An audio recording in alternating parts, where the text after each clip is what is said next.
Chapter 1037. Xiao Jian, there are still 3 days before the wedding.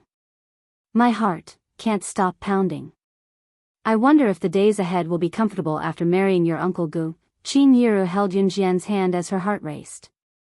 Normal women generally had a slight premarital phobia, but some people didn't show it so obviously. Before the wedding, most people would have some concerns and more or less felt a sense of fear from the bottom of their hearts. In serious cases, they would even start to dread getting married. Qin Yiru had experienced a failed marriage, so it was normal for her to have such thoughts now. Mom, Uncle Gu is sincere to you. You don't have to worry about anything now. What you should do the most is to have a good sleep. I'll take care of everything else. Yun Jian patted Qin Yiru's palm comfortingly and pressed her lips into a faint smile. I've sent out all the invitations. Mom, rest well now and wait for the 21st of May to put on your beautiful wedding gown. Yun Jian had settled everything.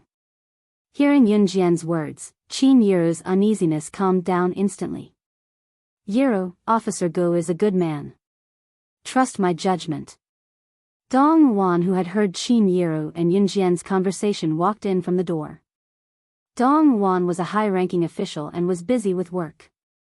Due to Qin Yiru's impending wedding, she had put aside everything she was busy with and applied for a week's leave, planning to accompany Qin Yiru through the wedding. When Qin Yiru had dropped out of high school, she could not do anything for Qin Yiru. Now that Qin Yiru had finally found her happiness, as a friend, she should stay by her side. It was not too late to make up for what she did not have the chance to do in the past.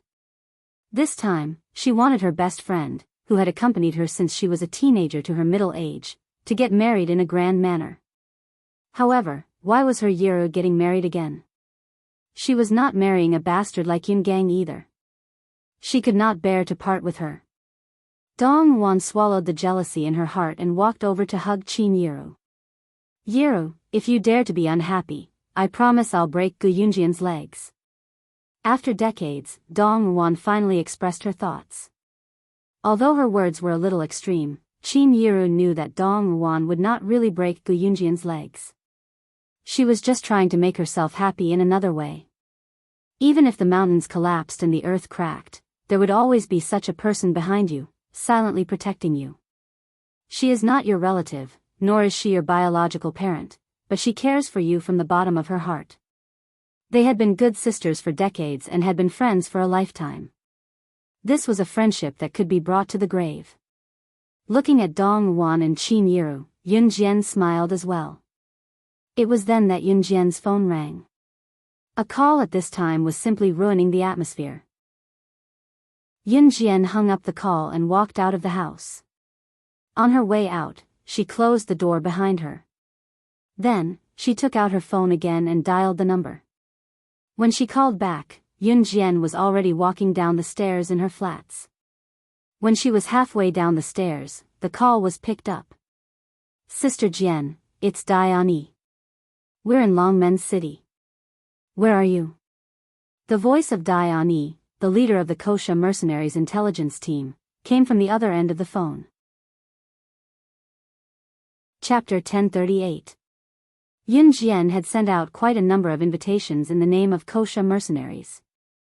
With Gu Sha mercenaries' identity, how could these people not come when they had sent out invitations to influential figures in the world?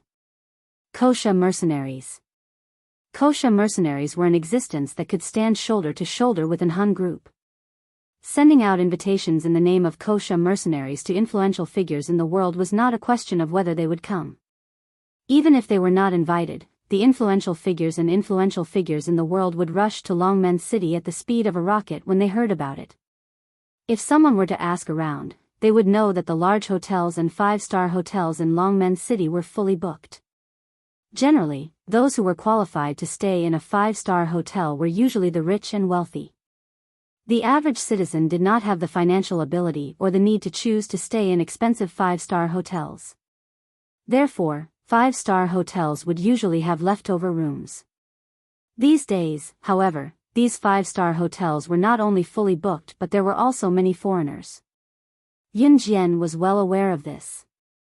There were already people who rushed to Longmen City in case she was late for the invitations she sent out. It was the first time Dai Annie and the others had come to Longmen City, so when Yun Jian received the call, she went back to her room to change into a clean white shirt and slim-fit pants before she went out. CE was coming back from an Hun group the next day. CE planned to take a long break after she was done with her work in the organization.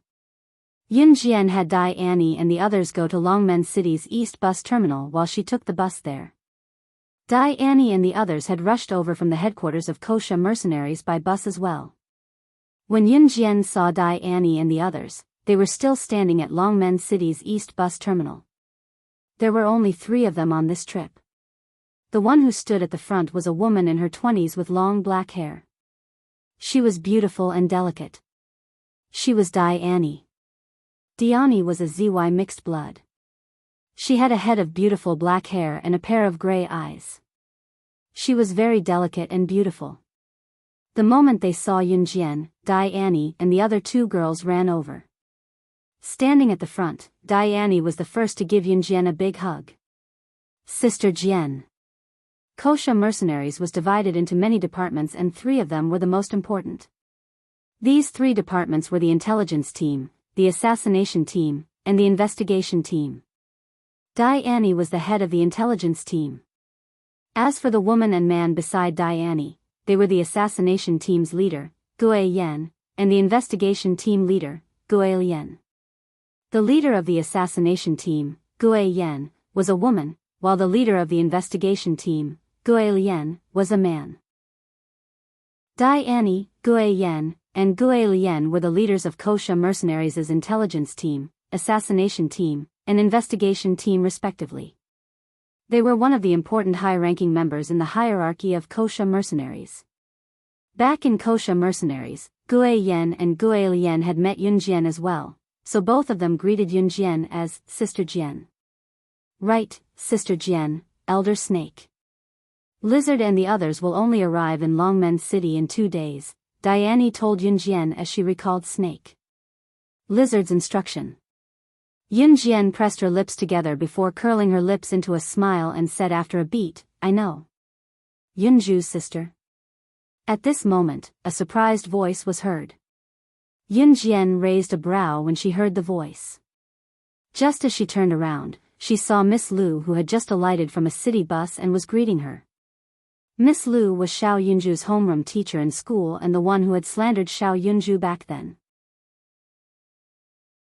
Chapter 1039. Yun Jian's stunning performance at Xiao Yunju's school had been witnessed by Miss Lu, as well as Xiao Yunju's classmates and parents. During the sports meet at Xiao Yunju's school, Yun Jian had killed an assassin on the spot and the news had spread like wildfire. However, that was not the main point. The most shocking thing was Yun Jian's identity. She was an advanced special forces soldier in the military. She was Team Monarch/God. An ordinary person, especially an underage girl, had actually killed someone. Miss Lu should have stayed away from her when she found out. Miss Lu should have been scared to death when she saw Yun Jian, or she might even request the school to expel Xiao Yunju. Because his sister was a murderer. However, that was not the case.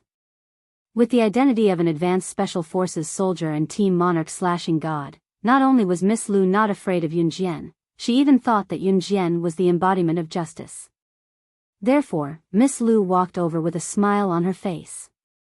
Sister Yunju, I didn't expect to see you here. Why? Are you here to take the bus from East Station too? Miss Lu walked over with a smile. Her face was full of smiles as she walked over. She could not hide the flattery written all over her face. Whether it was the first time she saw Yun Jian or Xiao Yunju at the sports meet, Miss Lu had always treated Xiao Yunju and Yun Jian with disdain. The reason was simple. Miss Lu had always thought that Xiao Yunju came from a poor family. Therefore, Miss Lu had no patience for Xiao Yunju. However, it was different this time. After knowing that Yun Jian was an advanced special forces soldier, especially knowing that Yun Jian was Team Monarch/God, Miss Lu's attitude towards Yun Jian and Xiao Yunju changed instantly. Yun Jian was already an advanced special forces soldier at such a young age. From this, it could be deduced that Yunjian's future was definitely not something an ordinary person could compare with. Therefore, when Teacher Lu saw Yunjian, she called out to her in order to get close to her. Yunjian did not have a good impression of Xiao Yunju's homeroom teacher, Teacher Lu. She only glanced at Teacher Lu from the corner of her eyes and replied coldly, "Yes, I'm here to pick up my friend." She didn't want to say anything else. "So you're here to pick up friends?" Teacher Lu glanced at Dai Annie, Gue Yan, and Gue Lian before nodding in satisfaction. Seeing that Yunjian was about to leave, Teacher Lu immediately came up to her and stopped her. "By the way, Sister Yunju has been doing well in school recently. If she keeps it up, it won't be a problem for her to be a good student this semester." Teacher Lu knew that parents all hoped that their children would be able to get the 3 Good Student Award. Hence, in order to get closer to Yunjian, she used all her trump cards. Her words were filled with the intention of getting close to her. Teacher Lu was the classic, "I don't care if you're down and out, but if you're rich, let's be good friends" kind of person. However, what Teacher Lu did not know was that Yunjian did not like flattery, nor did she like these fake things. It's all talk and no substance. "I don't want my brother to get a fake piece of paper." "Thank you." Yunjian glanced at Teacher Lu. With that, she turned to call Dai Annie and the rest to leave. Yunjian's words stunned Teacher Lu. Chapter 1040. Although Yunjian was Xiao Yunju's sister, she could also be considered as half of Xiao Yunju's parent. The school had a database that registered the students' families. Back then, Teacher Lu saw that Xiao Yunju was adopted by Yunjian's family, so she looked down on Xiao Yunju. Looking at Yunjian, she was also dressed plainly. She didn't look like a rich person at all. Teacher Lu saw this, so she didn't pay much attention to Yunjian and Xiao Yunju in the beginning. She even thought of Yunjian and Xiao Yunju in her heart. "If you don't have money, why are you pretending? What's there to be proud of?" But when she found out about Yunjian's identity, Teacher Lu's attitude completely changed. In order to curry favor with Yunjian, Teacher Lu even wanted to give Xiao Yunju a certificate for the 3 Best Student Awards at the end of the semester in exchange. Unfortunately, Yunjian didn't fall for this trick at all. And Yunjian's words just now were also accusing her of being a hypocrite. Teacher Lu had met parents who rejected her good intentions before, but she had never met someone like Yunjian. She actually said that she was hypocritical in a roundabout way when she rejected her. But when she saw that Yunjian was about to leave with Dai Ani and the other 2, Teacher Lu panicked and hurriedly shouted, "Sister Yunju, I heard from Yunju that he's going to take leave next Monday, right?" Teacher Lu's shout attracted Yunjian's attention back. Yunjian narrowed her eyes and turned around. Then, she looked at Teacher Lu in the eye for the first time and said, "Yes." Seeing that Yunjian's attention was finally back, Teacher Lu put in more effort to say, "A student needs a parent's signature to apply for leave, but since we've met today, this can be waived." Today was Friday. In the morning, Xiao Yunju went to Teacher Lu to ask for a day off. As Qin Yi's wedding was next Monday, Xiao Yunju had to ask for a day off. It was almost noon. Teacher Lu didn't have any classes in the morning, so she left the school and took the city bus to the nearby market to buy some groceries. She planned to go back to school after she was done. He cooked lunch in the teacher's dormitory. However, he didn't expect to bump into Yunjian. Teacher Lu thought, "This is fate." It was another line of flattery. Yunjian chuckled coldly. "Thank you, teacher." Yunjian's face was calm. Her calm expression touched Teacher Lu's heart. "If there's nothing important, I'll leave first. I'm in a hurry." Yunjian randomly spouted some nonsense and then turned around. Dai Annie and the other 2 naturally followed behind Yunjian like 3 bodyguards. Teacher Lu was surprised when she saw this scene. However, when she saw that Yunjian was really about to leave, she hurriedly called out to her. "Sister Yunjian, is your mother getting married next Monday?" When a student asked for leave from a teacher, they had to give a reason. Otherwise, the teacher wouldn't agree. The teacher would even use a superior tone to curse the student for doing anything to play truant. Therefore, Xiao Yunzhu had developed a habit of asking for leave from Teacher Lu. After asking for leave, he would immediately give the reason so that the teacher wouldn't mistakenly think that he was asking for leave to play truant. Yes. Yun Jian didn't turn around this time. She turned sideways and looked at Teacher Lu from the corner of her eyes. Oh, I see. Coincidentally, I don't have classes next week. Sister Yunzhu, do you mind if I attend the wedding together? Teacher Lu asked shamelessly. Chapter 1041.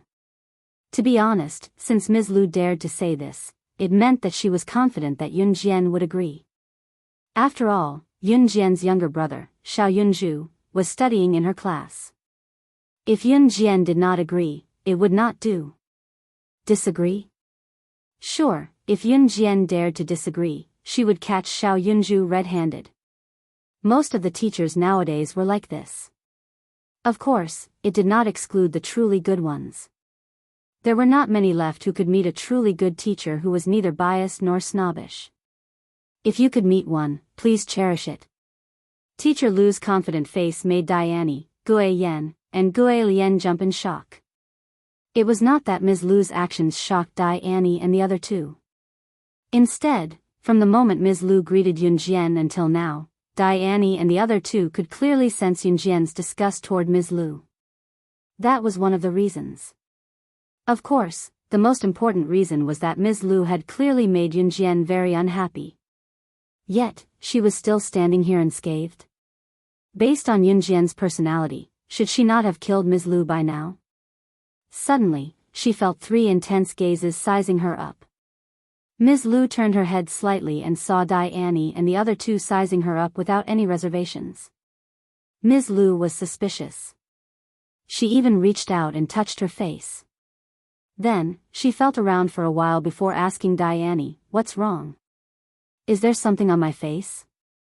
Since Diane and the other two were following behind Yun Jian, Ms. Lu guessed that Diane and the other two must be on good terms with Yun Jian. To rope in a person, one had to rope in that person's friends first. That was the most important step. Ms. Lu had wanted to build a good relationship with Diane and the other two, but who knew that when she turned to look at Diane and the other two and opened her mouth to say something like that, Diane crossed her arms and turned her head sideways toward Ms. Lu. It looked like she had no intention of paying attention to Ms. Lu at all. Seeing that, Ms. Lu swallowed hard. What if Diane was the one to answer? How should she answer? She couldn't possibly tell Teacher Lu that she wasn't looking at him because there was something on his face, but because it was a miracle that he hadn't been beheaded by Yun Jian after talking so much nonsense. After all, Diane was considered half Chinese. She was sure that if she said that, Teacher Lu would definitely treat her as a lunatic. Cough, cough. Ha. Miss Lu had already mastered the art of being shameless. Seeing that Diane and the others were ignoring her, she coughed a few times in an attempt to cover up the awkward atmosphere. After covering up the awkward atmosphere just now, Teacher Lu grabbed Yun Jian and asked again, "Sister Yunzhu, it shouldn't be a problem to have one more mouth, right?" "Huh. Huh." Teacher Lu said this to Yun Jian in a joking tone. After she finished speaking, she even smiled symbolically. With this smile, the passers-by around the station glanced at her suspiciously. Initially, Teacher Lu wanted to talk to Yun Jian in a joking manner, but she smiled. She thought that Yun Jian would also laugh with her. This was an effective way of talking between adults. However, she did not expect that Yun Jian had no intention of laughing with her because she was a teacher at all. Diane and the other two looked at the scene before them coldly. In the end, Yun Jian's slow voice was heard softly. "Oh." Since someone wanted to come up and be slapped in the face, of course, she would not refuse. Chapter 1042. Seeing that Yun Jian had agreed to let her attend the wedding, Miss Lu assumed that Yun Jian had agreed to befriend her.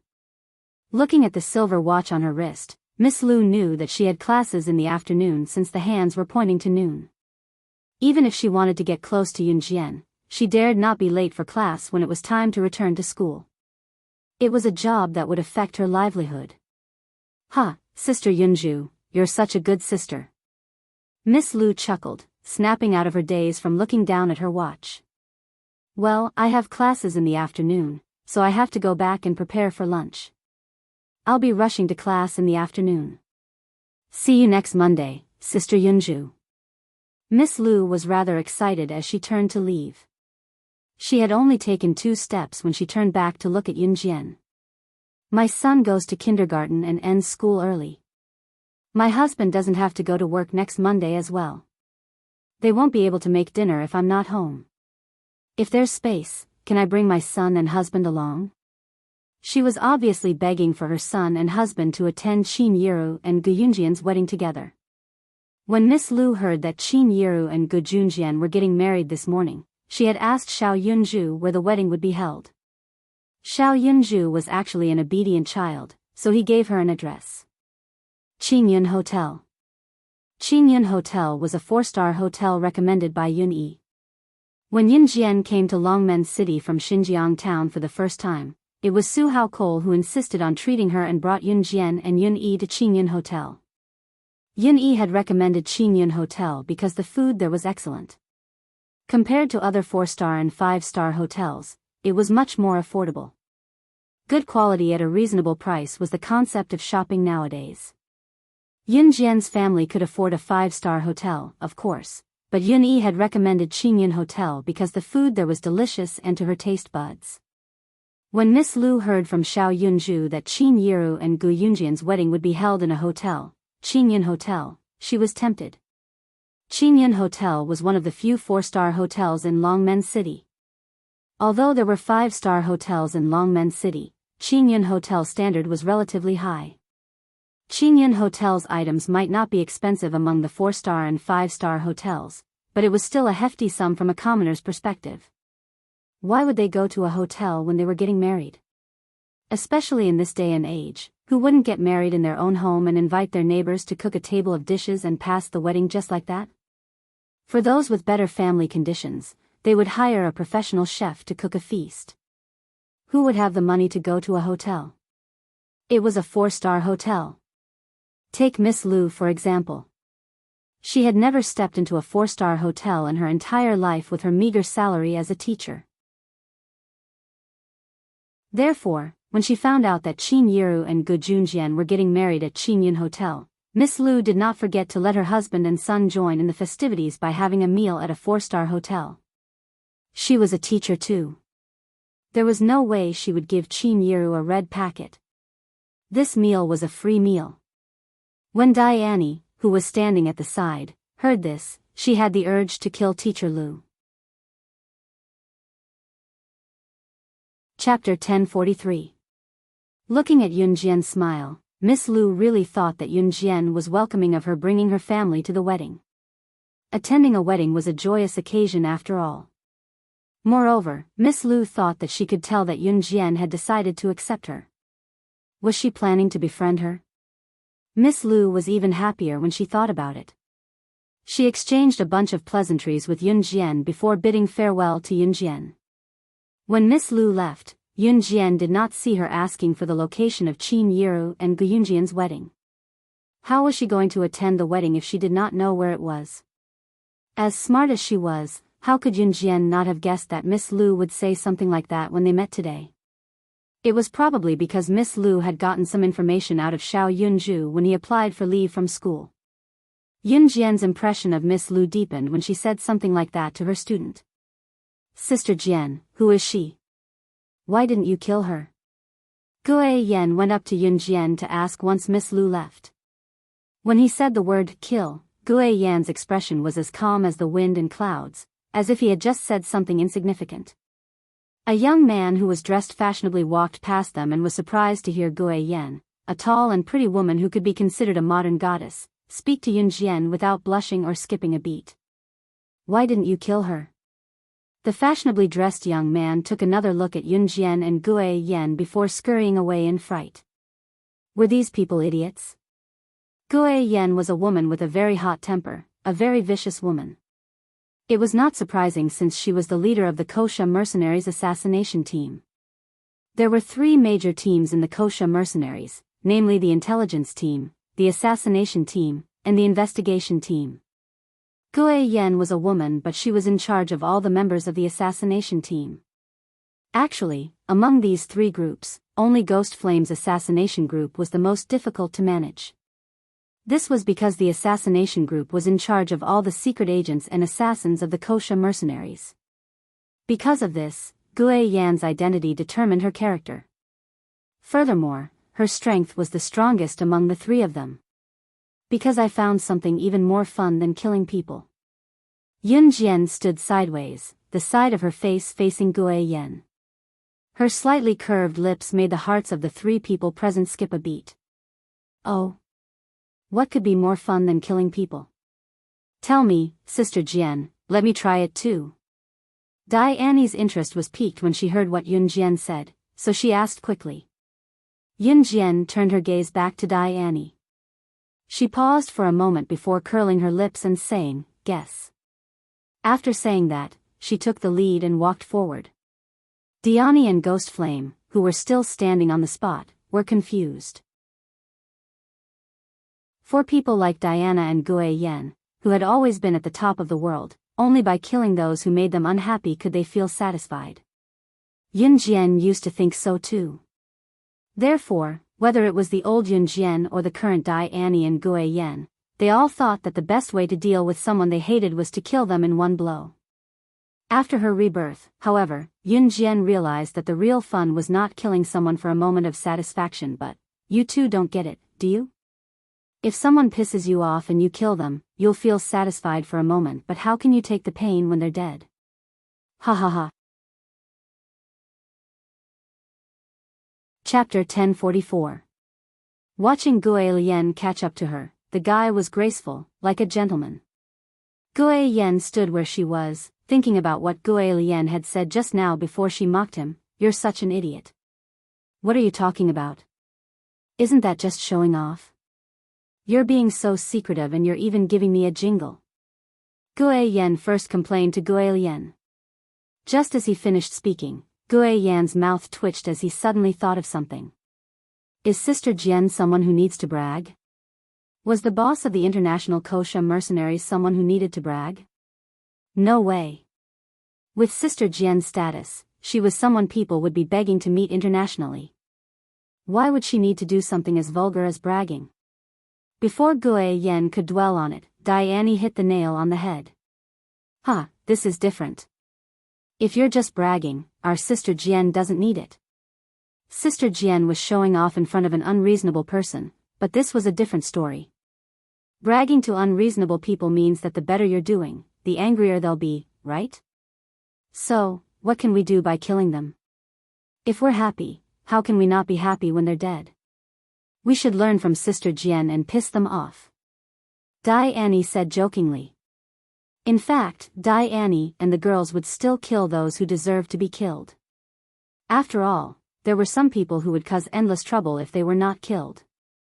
What they were saying now was a joke. As Dai Annie and Gue Yan conversed, both of them caught up to Yun Jian. Yun Jian arranged accommodations for Dai Annie and the other 2 girls as well. It was Qin Yiru and Gu Yunjian's wedding 3 days later. Time flew, and in the blink of an eye, it was the day before the wedding. It was the night of the 20th of May 1999. CE had returned from an Hun group a day earlier. On the eve of the wedding, Yun Jian had sent out invitations in the name of the Wuxia mercenaries. Those who were invited had already arrived in Longmen City.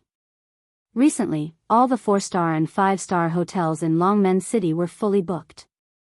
Gu Xian's biological mother, Hua Yun, was holding her husband, Hu Chaochuan's hand as they led their son, Hu Qixiang, to a 4-star hotel in Longmen City. I'm sorry, our hotel is full. The receptionist smiled again and politely refused. What's going on? This is already the 3rd star-rated hotel. Why are they all full? Huayun held Hu Chaochuan's hand and questioned the receptionist like a rich lady. Huayun and Hu Chaochuan did not live in Longmen City. Hu Chaochuan had chosen to open an amusement park in Longmen City purely because it was more suitable for development. Of course, part of the reason was that he wanted to show off in front of Hua Yun's ex-husband, Gu Junjian. Look, I casually invested in an amusement park, but what about you? You may be rich, but can you be richer than me?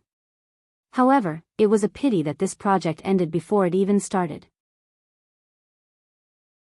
CE had already purchased the amusement park. It was now CE's, but Hua Yun and Hu Chaochuan were unaware of it. I'm sorry, sir and madam. I don't know why there have been a lot of guests these days, so. The receptionist smiled awkwardly. There's not even a room? I say, what's your hotel for? You actually. Hua Yun wanted to press further. Hu Chaochuan stopped Hua Yun's hand. My baby, don't be mad. There's no star-rated hotel. Let's just stay in a normal hotel for a night. Hua Yun's face darkened when she heard that they were going to a low-class place like a normal hotel. In spite of it, Hu Chaochuan quickly made Hua Yun smile again. Chapter 1045. When the receptionist heard Hu Chaochuan's words, she was very surprised. However, the receptionist could only look at the two customers in front of her and smile. In the end, the receptionist watched Hua Yun and Hu Chaochuan leave while holding Hu Qixiang's hand. It was only when the three of them left that she heaved a sigh of relief. She then picked up the phone at the front desk and dialed the hotel's general manager. General manager, all the rooms in our hotel tonight, including the deluxe suites, have been sold out. I heard from a woman who wanted to check in, but it's already full. She's already at the 3rd star-rated hotel. The receptionist reported what she had just learned to the general manager. On the other end of the phone, the general manager's voice continued, many important people have come to Longmen City recently. Take it easy and don't offend anyone. Yes, yes, yes, the receptionist answered when she heard that many important people had come to Longmen City. She then probed the general manager carefully and curiously. Then, General Manager, do you know why there are so many important people in a small place like Longmen City? The receptionist was purely curious. Curiosity killed the cat. There was a saying that made sense. How would I know about the important people's business? Do you think I'm a god? Just do your job. The general manager roared at the receptionist in annoyance. The roar frightened the receptionist so much that she put down the phone at once and told the general manager hastily, I understand. Thank you, general manager. Just as she finished, she saw a young girl walking in from the hotel's entrance not long after Hua Yun and Hu Chaochuan left. The girl had a high ponytail, but it was not tied to the top of her head. Instead, it was tied at a suitable position, making her look spirited. The girl's flawless face was slowly approaching her. Even the receptionist, who was a woman, could not help being dumbstruck. Hello, how may I help you? The receptionist greeted Yun Jian politely. I'm looking for someone, Yun Jian said with a smile. Yun Jian was already at the front desk when she finished speaking and rubbed her fingertips on the table. After a moment of silence, she finally asked, Where's room 3106? With the guidance of the receptionist, Yun Jian quickly arrived at the east side of the 3rd floor of the hotel. She was the 6th room from here. When Yun Jian knocked on the door of room 3106, the door opened and she immediately went in. The door was then closed and locked. Yun Jian looked at the snake lizard in front of her and smiled. Sister Jian, everything's ready for tomorrow, snake. Lizard told Yun Jian calmly, looking at her. What he got in return was a light nod from Yun Jian. By the way, tell Raccoon to work harder tomorrow morning and wake up early to do my mom's makeup. As Yun Jian spoke, she walked to the big bed in Snake Lizard's room and sat down lazily. All right. Snake Lizard nodded. Raccoon and Fox were twin sisters. Raccoon was the one who came to deliver the Ferrari sports car to Yun Jian in the beginning. Every high-ranking member of the Kosha mercenaries had their own abilities and each of them had the ability to take the world by storm. Raccoon was best at disguise. Transfiguration could also be referred to as makeup, but the difference was that it was based on makeup, turning a person into another person. Raccoon's disguise was already at the pinnacle of perfection, which meant that her makeup skills were even more unfathomable. Chapter 1046. These were all planned by Yun Jian herself, but since Snake Lizard came over, she only needed to inform Snake Lizard, and Snake Lizard would take care of it. This way, Yun Jian could free up a lot of time to deal with other matters. After Snake Lizard listened to Yun Jian, she paused before saying, Sister Jian, Tiger Leopard and the rest will be here tomorrow. The wedding was tomorrow, but the official ceremony was usually held in the afternoon and during dinner time. Yun Jian nodded in response. Once Snake Lizard was here, the burden of the Kosha mercenaries fell entirely on Tiger Leopard. If Tiger Leopard were to rush over, he would have to make arrangements for the Kosha mercenaries before he could rush over. Of course, Tiger Leopard did not have the time, so even if he were to come, he would rush back to the Kosha mercenaries after attending Qin Yuru's wedding tomorrow. Yun Jian replied with a nod. Yun Jian came here purely to brief Snake Lizard on the arrangements, like she was taking a stroll before she went downstairs. Just as Yun Jian turned around and was about to leave with her hand on the door lock, Snake Lizard's voice came from behind her again. Sister Jian, the Ferrari sports car you sent for repair last time is fixed. It can be brought back to Longmen City tonight. I'll send it over for you tomorrow morning.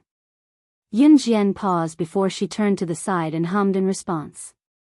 The brakes of her Ferrari sports car had malfunctioned and it had been sent to the factory for repair. Due to her connection with the Kosha mercenaries, the sports car was repaired at the fastest speed possible and sent back. Yun Jian's fiery red Ferrari was her favorite car that had accompanied her for years. If she could use this sports car to carry Qin Yuru to her wedding tomorrow, it would be the most gratifying thing for Yun Jian. Send it over earlier tomorrow, Yun Jian said again before she opened the door to Snake Lizard's room and walked out. Snake Lizard did not follow her. When she saw Yun Jian leave the room, she said, See you tomorrow, and closed the door again. Yun Jian tucked her hands into her pants pockets lazily and strolled out of the hotel. Just as she stepped out, the spring rain was still falling. Yun Jian took a whiff of the spring air and a tall man holding a black umbrella appeared beside her. Ce stood beside Yun Jian with a black umbrella. Let's go home, Yun Jian said with a press of her lips as she walked down the stairs with Ce beside her. Ce asked softly, back to Xinjiang town? Yun Jian nodded and followed Ce to his Lamborghini sports car. Although Qin Yuru was getting married for the second time, she was still getting married. Most people would keep their second marriage a simple one as they would not want others to know about it. However, Qin Yuru still had to marry from Zhang Meihua's family to save face. Of course, this was also a local custom. It was impossible for Qin Yuru to marry from Dong Ruan's family when her mother, Zhang Meihua, was still alive, right? If she really did that, she would definitely be gossiped about in this day and age. Yun Jian had just fastened her seatbelt when she got into the car when she saw that Ce had not started the car. She frowned and was about to ask Ce why he had not started the car. Ce had already turned sideways and hugged Yun Jian. A familiar scent wafted into her nose and Yun Jian was stunned. However, she placed her hand on Ce's back and hugged him gently. His chin rested on her shoulder as his breath blew beside her ear. Xiao Jian, you're moving away after your mom gets married? Feeling one of the girl's plump breasts pressed against his chest, Ce moved closer and hugged her as he asked faintly. Chapter 1047. There was no way he was going to admit that ever since Qin Yuru and Gu Junjian got together and set a wedding date, they were planning to get married. He was not worried about Qin Yuru being unhappy. Being with Gu Junjian, Qin Yuru was destined to be happy. This was not even within the scope of his concern. Instead, He was worried that Qin Yiru would move to Gu Yunjian's place and bring his Xiao Jian along. He had no objections to anything else, but bringing his Xiao Jian along was something he would not agree to. His Xiao Jian had to go to school and they did not have much time to see each other. If Yun Jian moved to Gu Yunjian's place, how was he going to openly hug her to sleep? How was he going to see Xiao Jian every day? You're coming too. Yun Jian curled her lips at Si Yi's words and spoke like she was joking. If Si Yi went with her, he would be no different from a live-in son-in-law. Yun Jian chuckled inwardly. She had never tried to embarrass the leader of the world's top assassin organization. She had never heard of anyone who could do so either. Today, she was going to make a precedent.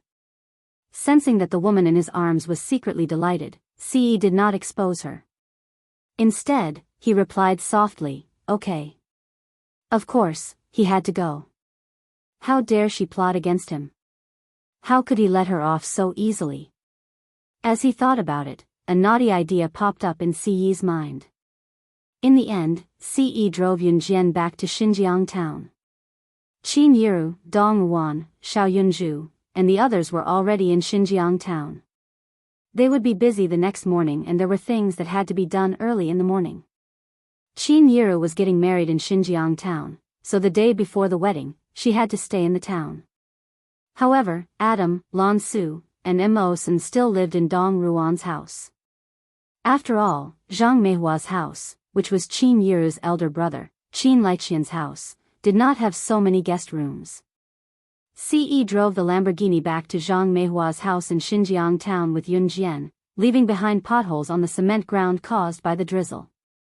From afar, he could see that Zhang Meihua's house was brightly lit, and there were many people standing in the house. After the car came to a stop, Si Yi got out of the car first.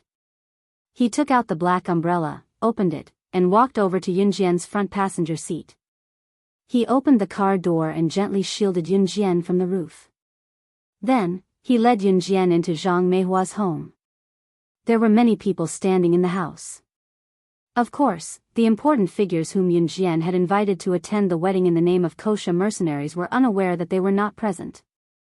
They only knew that on May 21, 1999, at 5 in the evening, a grand wedding was held at Tranquil Harmony Hotel. At the moment, there were not only Dong Wan and Xiao Yunzhu who were playing in Zhang Meihua's house, but there were also some relatives, friends, and neighbors who had come to collect their wedding gifts. Gu Junjian was not present as well. The bride and groom were not allowed to meet on the night before the wedding. This was a custom. "Oh, Yiru, I didn't expect you to get married again." "Huh, your second marriage partner is a rich man too. You can even hold your wedding in a 4-star hotel. There aren't many daughters in our village who can get married like you. Isn't that so? Our Yiru is so blessed. Her daughter is the director of new crews and her husband is a high-ranking officer in the military." 2 female neighbors from the same village came over to express their goodwill and gave Qin Yiru 50 yuan as a wedding gift before speaking in a slightly jealous and envious tone. Amidst the jubilation, another woman standing not far away spoke to Qin Yiru in an even more jealous and obviously unhappy tone. Chapter 1048. The woman who spoke to Qin Yiru out of kindness but was actually very jealous was Yang Xiaochun, a neighbor who lived near Yungang's house when Qin Yiru and Yungang were still husband and wife. Yang Xiaochun was considered Qin Yiru's neighbor but they did not keep in touch after that. When Qin Yiru was down and out, Yang Xiaochun did not even bother with Qin Yiru. What about recently? Yang Xiaochun heard that Qin Yiru was getting married for the second time and that the other party was a soldier. She also heard that Qin Yiru's daughter had become the director of new crews.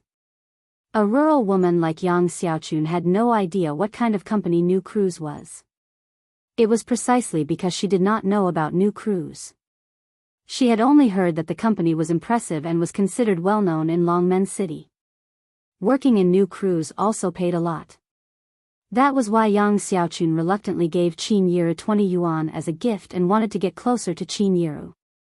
There were always people in this world who thought that they were very close to you and wanted to give you a 20 yuan gift. After giving you the money, they would be good friends again. Yang Xiaochun was such a person. She did not like Qin Yiru at all in the past. There was even one time when Qin Yiru was cooking at home and there was no salt at home. Qin Yiru had gone to Yang Xiaochun's house to borrow some. Yang Xiaochun clearly had salt at home, but she was stingy, thinking that Qin Yiru would not return the salt she borrowed in the future, so she lied and said that there was no salt at home. Qin Yiru had actually gone to borrow it when she saw that Yang Xiaochun's husband had just bought a pack of salt. It was just that Qin Yiru was too embarrassed to ask for it when Yang Xiaochun refused to give it to her. Since then, however, Qin Yiru had been planning to stay away from Yang Xiaochun. Qin Yiru did not expect Yang Xiaochun to come to her house today and even give her a gift when she used to be so stingy. But in reality, 20 renminbi was considered a small amount even in the amount of money given in 1999. Generally speaking, only those old women who were so poor that they couldn't even afford to have enough food and clothing would give 20 yuan as a wedding gift for a family in the countryside. Qin Yiru did not like Yang Xiaochun to begin with. Now that Yang Xiaochun had given her a gift, she thought that she had the right to speak and even pointed fingers at Qin Yiru. The first reason Yang Xiaochun said that was jealousy. She was jealous that Qin Yiru's second marriage was more than 10 times better than other girls' marriages. No one in Xinjiang town could compare to Gu Yunjian's family background. Even in Longmen City, Gu Yunjian's family background was one of the best. Seeing that Qin Yiru was fiddling with the bridal headdress for tomorrow and ignoring her, Yang Xiaochun was indignant and said again, Yiru, we've been together for so long. Oh, Yiru, we've been neighbors for more than 10 years. Do you think I'd harm you? What are women most afraid of? What we're most afraid of is not marrying well and having a second marriage with a family after a divorce. It's uncertain if the man will treat you well in the future if you marry him. I think you're still the same as Hua in Xinjiang town last month. Didn't she just throw a simple banquet for her second marriage and let it pass just like that? Dong Wan had gone to the washroom and did not support Qin Yiru, so Yang Xiaochun could still spout so much nonsense. As she spoke, Yun Jian was already in front of Qin Yiru. Chapter 1049.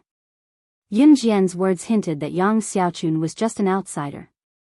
What right did she have to criticize her family's affairs? There were plenty of gossipy women like Yang Xiaochun in the countryside. In the city, there were more people who wrapped themselves up like noble women and thought they were high and mighty like Hua Yun. In the past, the majority of the villagers were uncultured. Therefore, they would say one thing in front of others, but when they turned a corner, they would stand behind others and point at them. This was a major phenomenon in the villages, and it was also one of the characteristics of the villages. Yang Xiaochun was just an ordinary rural woman. She felt that it was quite normal for her to criticize other people's family matters. However, when Yang Xiaochun heard Yun Jian's words, it sounded like Yun Jian was implying that she was meddling in other people's business, so Yang Xiaochun was displeased. You're Yiru's daughter, Yun Jian, aren't you? Who am I? I've been your mother's neighbor for at least a decade. I heard that you're the director of new crews. You're so young, you must be something. But I've been there. Your mother is getting married for the second time and her second marriage is even grander than an innocent maiden's. This has never happened in Longmen City. I'm doing this for your mother's sake. You'll understand in the future that I'm doing this for your family's sake. Yang Xiaochun was extremely displeased by Yun Jian's words, but she held it in considering that Yun Jian was the director of new crews and was said to have some status. Besides, you can't spend money like this even if you're rich. Unless you can have a wedding that can't be held in Longmen City, if you spend this money, it'll be your mother's second marriage. Who knows what people will say about it? When Yang Xiaochun saw that Yun Jian did not say anything, she thought that she had convinced Yun Jian. Feeling that what she said made more sense, Yang Xiaochun spoke with more vigor. Everyone was like that. Qin Yiru was getting married for the second time. If her wedding was unrivaled in Longmen City, the news would spread in the future. Qin Yiru's second marriage would be said to be a stroke of good fortune. Because this was a height that others couldn't reach, even if they were jealous. But tomorrow's wedding was just a meal at a 4-star hotel. Although it was a big deal, a lot of people would be jealous. Some people even felt that Qin Yiru's family had only made a little money, and they were already proud of it. These two concepts were completely different. Of course, Yang Xiaochun did not say this out of consideration for Qin Yiru. She was just jealous. She was jealous that Qin Yiru could find such a good man in her second marriage.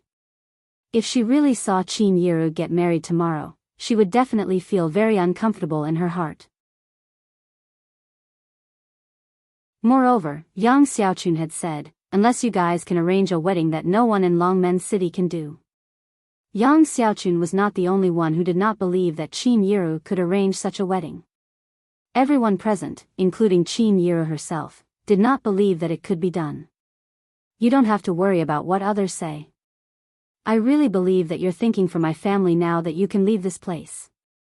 Yun Jian stood in front of Ce, looking at Yang Xiaochun with her arms crossed and a slight scorn in her eyes. Everyone present could clearly hear the intention of sending them off between the lines. You. Yang Xiaochun's breath hitched at Yun Jian's words this time. She pointed at Yun Jian in exasperation and could not hold herself back from shouting. I'm thinking for your family. You actually. Great, great.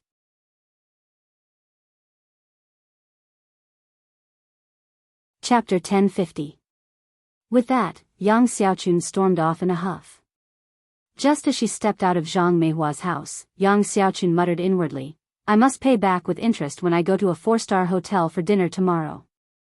Oh right, she would have to bring her husband and child along when the time came. Moreover, she had only paid 20 yuan as a share. It was definitely worth it for the three of them to dine in a 4-star hotel. After Yang Xiaochun left, there were a few women standing by the side. Although they were a little envious of Qin Yiru for marrying so well in her second marriage, it was only in their hearts. Their expressions and words were still blessings. Yiru, we don't like Yang Xiaochun in the first place. Don't stoop to her level, one of the women told Qin Yiru.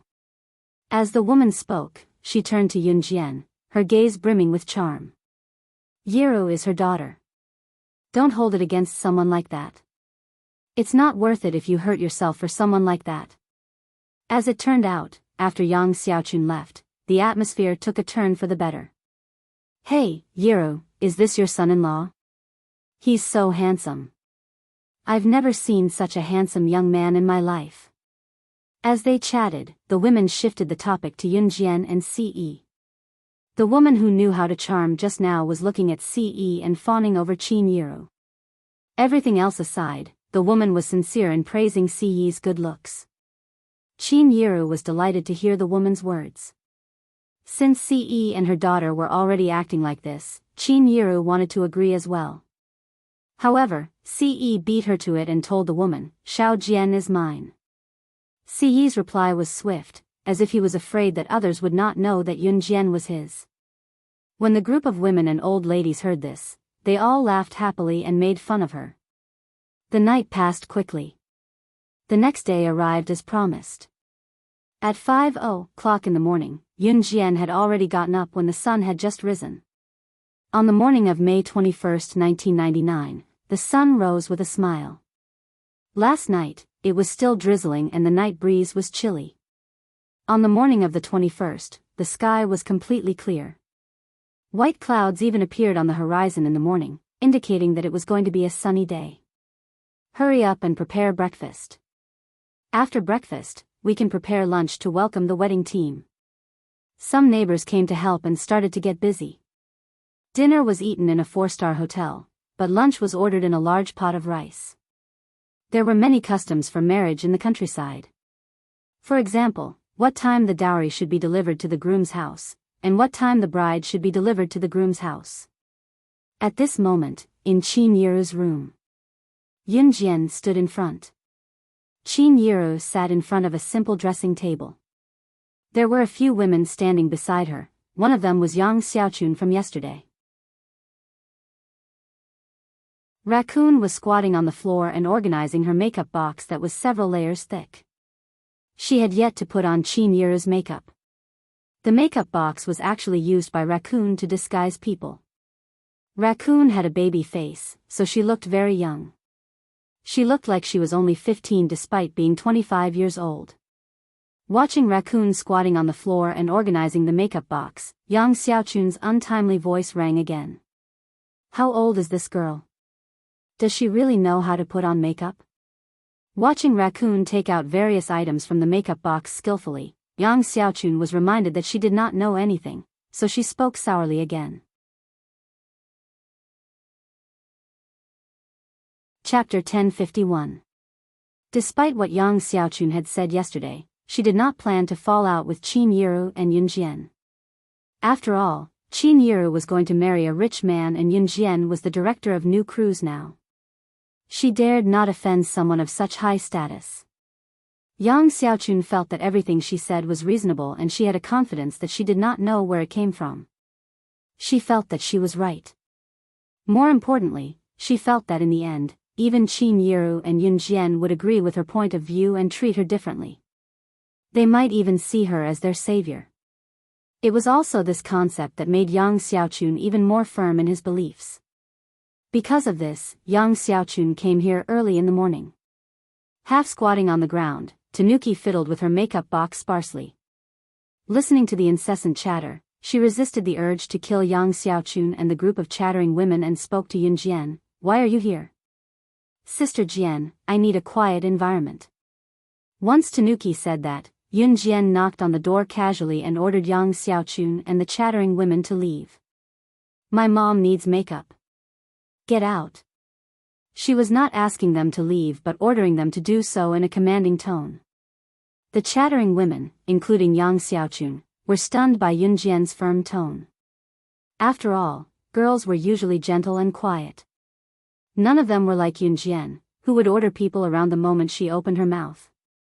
In spite of it, considering that Yun Jian was the director of new crews, she was different in certain matters. Thus, the women went down the stairs while chattering. Yang Xiaochun, on the other hand, was a typical blabbermouth among the rural women. Once she heard Yun Jian's imposing words and saw the other women around her walking down the stairs, she grumbled as she followed them down the stairs. What's wrong with you? Oh my, what's with this person? It's a big day today. Forget that she didn't listen to me when I gave her some suggestions, she even chased us out. Hey! Say, Yiru's daughter has quite the temper. She's earning a lot now but with her temper, who would dare to marry her in the future? Yang Xiaochun had left in a huff yesterday, so she did not hear Ce saying that Xiao Jian was mine. The women around her glanced at Yang Xiaochun from the corner of their eyes but did not respond to her. Inside the room, Qin Yiru, who was already dressed in her wedding gown, sat in front of the dressing table. Yun Jian told Tanuki before closing the door and going downstairs. Downstairs was already bustling with activity. Zhang Meihua wanted to please Yun Jian now, so she hired many old women to help with the wedding. Most of the people downstairs who came to help had already started eating breakfast. After breakfast, they busied themselves with lunch and sent the dowry to the groom's house first after the bridal escort team came over for lunch. Then, they set a time to send the bride to the groom's house at 3:30 p.m. After the lively ceremony was over, they would send the bride, groom, and bride's relatives to Clear Rhythm Hotel at 4:30 p.m. for the wedding ceremony that night. This was the process of a village wedding in a big hotel. After breakfast, Yang Xiaochun sat on a stool to help peel potatoes. As she did so, she complained to the crowd around her, I say, Yiru's daughter, the makeup artist she found for her is too young. What kind of makeup can a makeup artist like her do? Yun Jian was standing not too far away. Just as Yang Xiaochun said that, someone pointed at the staircase noisily. The bride is coming down. Yang Xiaochun looked over in disdain and happened to see Qin Yiru coming down the stairs.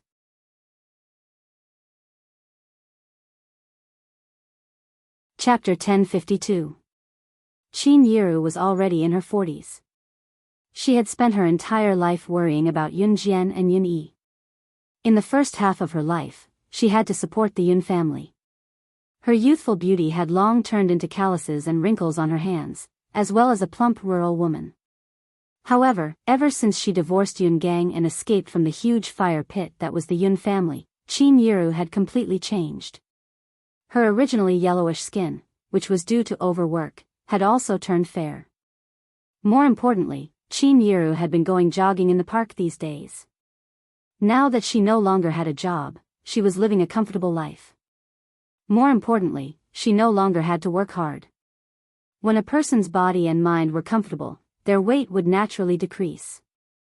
Qin Yiru's current weight and appearance were both quite good. In addition, Qin Yiru's facial features were very good, which Yunjian had inherited from her. Therefore, there was also Raccoon's exquisite makeup skills. Qin Yiru, who came down from the stairs, had on natural makeup. That simple and elegant makeup made it seem as if she was born with it. At first glance, her snow-white wedding dress outlined her graceful waist that had recently lost weight. No matter from which angle one looked at her, she was so beautiful that one could not take their eyes off her. This makeup paired with the wedding dress made Qin Yiru, who came down from upstairs, look 20 years younger. This makeup did not look thick, but it was actually very delicate. This was Raccoon's ability. She could cover up a person's makeup, but she could also make the person look younger by a few decades after the makeup. Raccoon could even disguise a person as another person. With just this bit of makeup, it was not difficult for her at all. However, after Qin Yiru put on the makeup, she did not look old at all, even when she stood next to Yunjian. Therefore, when the people downstairs saw Qin Yiru, they all shouted in surprise. At this moment, Yang Xiaochun, who had been complaining to the people around her about how good Qin Yiru's makeup could be, stood there in a daze. On the other end, Qin Yiru slowly held onto the railing of the staircase and lifted the hem of her white wedding dress as she walked down. She was all smiles, but just by looking at her face, she really looked like a young lady in her 20s. It was no exaggeration to say that this makeup made Qin Yiru look 20 years younger. Oh my god. Was this really Yiru? This was simply 20 years younger. The group of gossipy women who were standing there were all dumbfounded. They stood there in a daze, not knowing what to do. It wasn't that they were ignorant, but the impact of this makeup was too great. There wasn't a single person present who wasn't shocked. Among them, the one with the worst expression was Yang Xiaochun, because before this, she had been criticizing Raccoon's makeup skills. What about now?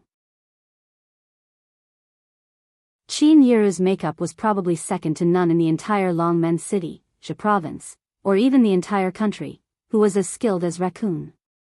It was then that Yunjian walked to Qin Yiru. She carefully helped Qin Yiru's hand up and pulled Qin Yiru downstairs. Mom, I'll get breakfast for you. Take a seat first. Yunjian had already pulled Qin Yiru to the dining table. Just as they reached the table, a young man from the same village who came to help suddenly rushed in. The young man ran in, panting. Before he could finish his breath, he pointed in the direction of the door and shouted in horror, "The door! The entire road from the door to the groom's house is covered with a red carpet. From the beginning to the end." Who did this? What? Everyone present was dumbfounded when they heard the young man's words. When ordinary families got married, the most they would do was to lay out a red carpet in the church. While red carpets were not the most expensive, it was still a huge expense to lay out more. In the end, the entire road from the door to the groom's house was covered with a red carpet. The groom's house was in Longmen City. It was a long distance from Xinjiang town. Everyone present was so scared that their faces froze.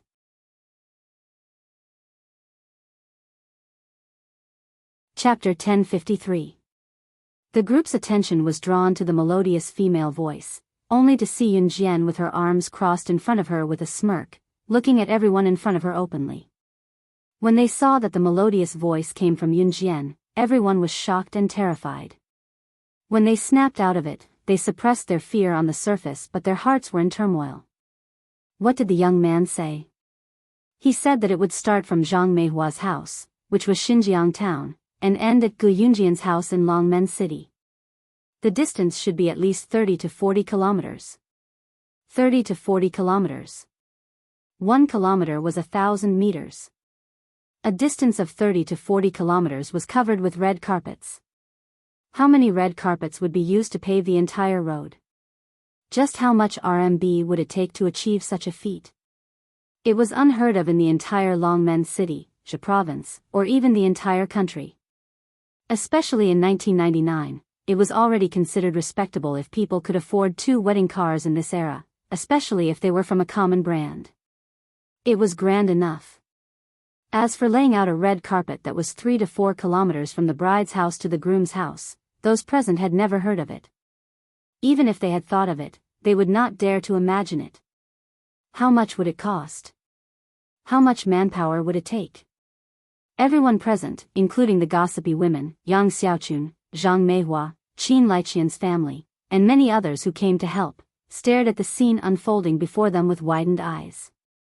Yun Jian took 2 steps toward the young man who had barged in with a roar just now. She wore a bright smile with a slight curl of her lips. Her face without any makeup was delicate and beautiful. Yun Jian pressed her lips together and said faintly, "Don't make a fuss. I got someone to pave it." Yang Xiaochun paled even more after Yun Jian spoke. Yang Xiaochun did not expect Yun Jian to be so rich. Was her new cruise really that profitable? Yang Xiaochun did not know that New Cruise was a company that sold cars. She merely thought that Yun Jian had started a small company. Yang Xiaochun's face was pale. She was jealous that Yun Jian could take out so much money. Therefore, as soon as Yun Jian finished speaking, Yang Xiaochun immediately said, How much will this cost? Even the rich don't have such extravagance." At this moment, the entire place was silent. Obviously, everyone was shocked by what Yun Jian had done. Even Qin Yiru was dumbfounded. At the same time, she stared blankly at the scene in front of her. However, Yang Xiaochun's words implied that Yun Jian had no money but pretended to be rich. Such a sentence stunned the surrounding people once again. There were even some people who couldn't stand it anymore, so they stood up and said to Yang Xiaochun, "Yang Xiaochun, you talk too much. Other people's family matters are none of your business. What are you saying? Today is such a happy day, and you're the only one who talks too much." That person had just reprimanded Yang Xiaochun. Yun Jian continued speaking, but Yun Jian ignored Yang Xiaochun completely. She only turned her gaze to Qin Yiru. "Mom, you used to work hard for me and my brother, shouldering all the burdens yourself. Now that I'm all grown up, I won't be as insensible as before. Today's red carpet is my first wedding gift to you. You'll always be my mom." Yun Jian's words were for the original owner of the body as well as for herself. Ever since she was reborn, Qin Yiru had never vented her bitterness in front of her. Qin Yiru had always kept the bitterness to herself and left the best for her children. Chapter 1054. Yun Jian ignored Yang Xiaochun. As long as Yang Xiaochun did not cross her bottom line, there was no need for her to care about a job-hopping clown. Why? It was too degrading. There was no need for that. Who would waste so much time arguing with a person like Yang Xiaochun and spouting nonsense? Yun Jian did not have to do that. In spite of it, what Yun Jian said to Qin Yiru was from the bottom of her heart. She had wanted to say these words to Qin Yiru for a long time. "You'll always be my mom" might sound like nothing to ordinary people, but to Yun Jian, it meant something entirely different. In her previous life, she had no family, friendship, or love. She only knew who she could benefit from working with, like snake, lizard and tiger, leopard. They were old friends of hers. In spite of it, Yun Jian had kept her bottom line even when snake, lizard and tiger, leopard knew a lot of her secrets. She did not have a heart back then. After her rebirth, be it Qin Yiru or Yun Yi, both of them had taught her something. It was family. Now, she knew what kinship was all about. Xiao Jian. Qin Yiru could not help shuddering when she heard what Yun Jian said. She had hidden all the hardships she had suffered all these years in her heart, trying to leave the best for her daughter and son. Qin Yiru was not a god, neither was she a remarkable person. She was just an ordinary village woman, an ordinary person who could not be more ordinary. Xiao Jian, you child, why are you speaking so maturely? Qin Yiru stuttered as she recalled the past. She felt a lump in her throat but she swallowed it quickly. Mom. Yun Jian came over and lifted Qin Yiru's face gently, wiping away Qin Yiru's tears that were about to fall from Qin Yiru's eyes. Mom is the prettiest woman today. Yun Jian said with a knowing smile. Look, you're 20 years younger now. Yun Jian's words made Qin Yiru smile through her tears. You child. You're real. As she spoke, she was slowly comforted. Seeing that Qin Yiru was comforted, Yang Xiaochun pulled a long face again. That was right. She could not stand Qin Yiru's good behavior. Pretending when you're not capable. Yiru, I'm not criticizing your family. I just think that your daughter doesn't know how to manage the family. If she spends like this, she'll spend all her family's wealth. Yang Xiaochun pretended to be innocent even though she had taken advantage of the situation. She had said that Yun Jian liked rich people who pretended to be rich, but she still pretended that she was thinking for Qin Yiru's family. There were many people like her in real life. However, just as Yang Xiaochun finished speaking, someone outside the door led a few people into the house. They're here, they're here. The loading team from the groom's house is here. Someone called out and brought a few tall and burly men into the house. The loading team here referred to the team that drove the truck to load the bride's dowry to the groom's house. It was not the same as the wedding car that drove the bride to the groom's house. The bridal team is here too. Look, what brand of wedding car is that? Another voice came from the door. Yun Jian raised a brow. Just as she thought of that, the person standing at the door exclaimed, 2? 3? No, 4? 5, 6? 18? 18 wedding cars? I'm not seeing things, am I? The car at the front, if I'm not mistaken, is it a Rolls-Royce?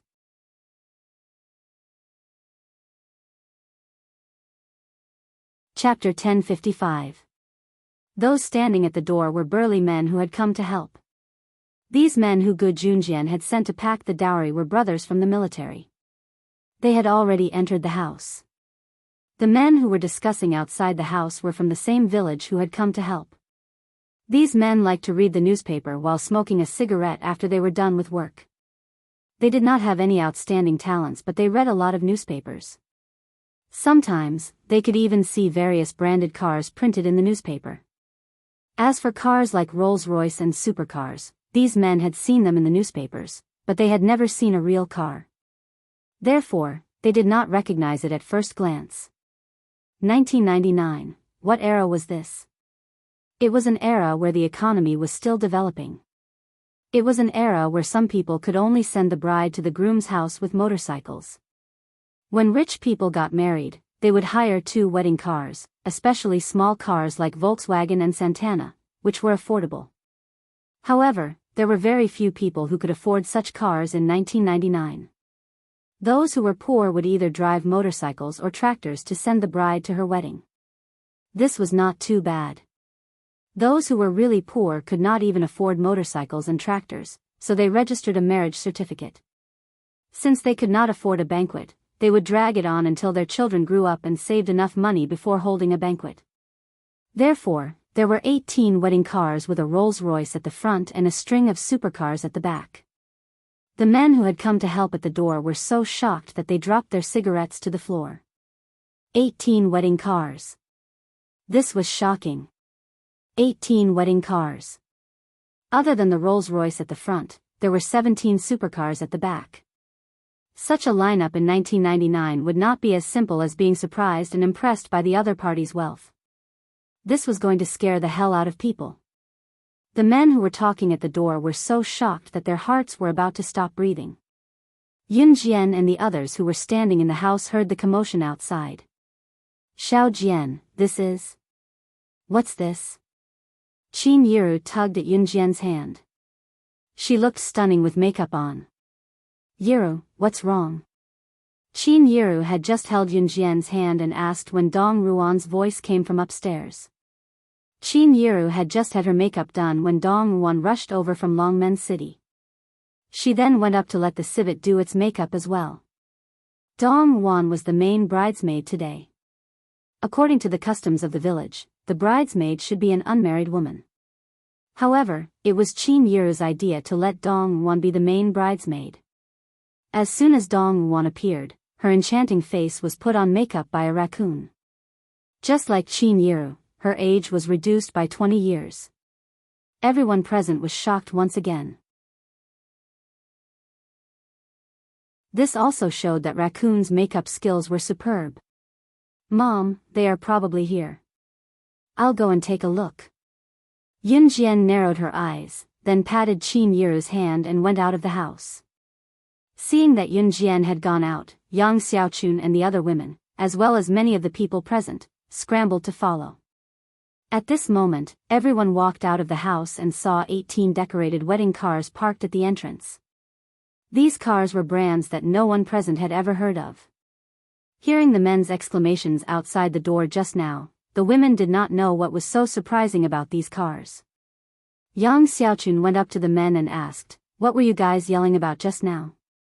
With so many cars, it was indeed very grand. These cars looked quite beautiful, but couldn't they be borrowed? What's there to be surprised about? In fact, Yang Xiaochun was already making a fuss in his heart.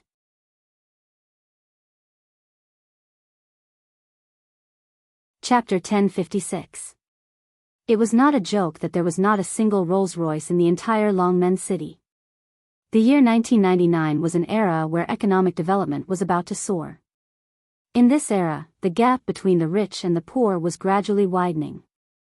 In spite of this, Longmen City was still in a state of subsistence. In other words, there were not many people who were truly rich, and those who were rich did not have to spend all their wealth to buy a luxurious car like the Rolls-Royce that cost 4 to 5 million yuan. Therefore, there was not a single Rolls-Royce in the entire Longmen City. What did it mean when it appeared at Qin Yiru's wedding today? What? This car is so rare. It costs 5 million yuan. Yang Xiaochun was indeed shocked. Her eyes widened in surprise, but in the end, she still took a deep breath. Even if there was none in Longmen City, it did not mean that Yunjian had bought it. Could she afford a Rolls-Royce worth 5 million yuan?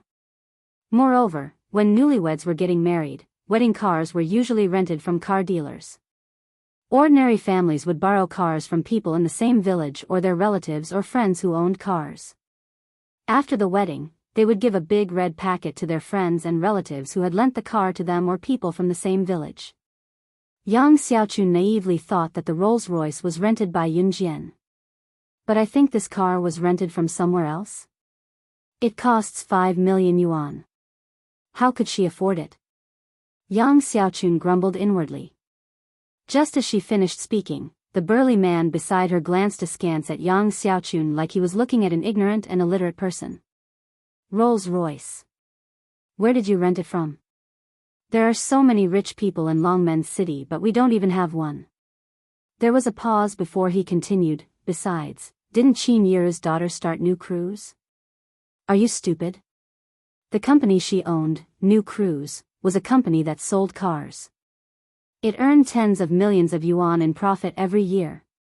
She can earn so much in a year by selling cars in her own company. She can buy it herself. It's nothing. The burly man's words hit Yang Xiaochun right where her heart was. Yang Xiaochun thought that Yunjian's New Cruise was a small company at most. However, never in her wildest dreams would she have thought that Yunjian's New Cruise was a car seller. Annual profits of at least tens of millions? Was this a joke? A company like this could be ranked in the entire Longmen City, no, in the entire Zhe province. Oh my god. Why did she talk to Yunjian like that before? Yang Xiaochun was filled with regret. Just as Yang Xiaochun was filled with regret, Ce got out of the black Lamborghini sports car. His tall and handsome figure attracted the attention of countless girls and women. However, his eyes were fixed on Yunjian the whole time as he walked towards her. After CE got out of the car, 4 figures got out of the Rolls-Royce and the other 3 limited edition sports cars.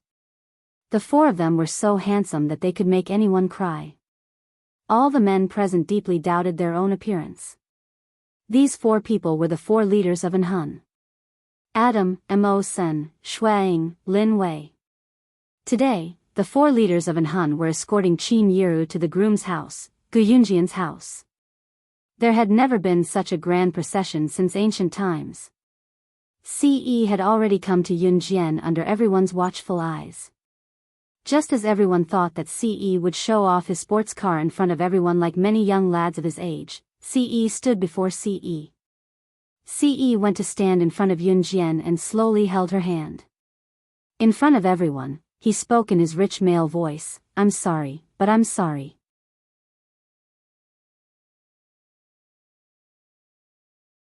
Chapter 1057. CE was different from the usual guys. If he were a normal guy, he would probably be standing in front of the crowd to show off these 18 luxury cars proudly. His bragging would probably reach the heavens. Any youth in their adolescence or in their 20s would have a competitive mentality. Some young guys would even think that they had hit the jackpot and flaunt their prowess in front of the older generation, as if they were part of the new generation's fashion trend.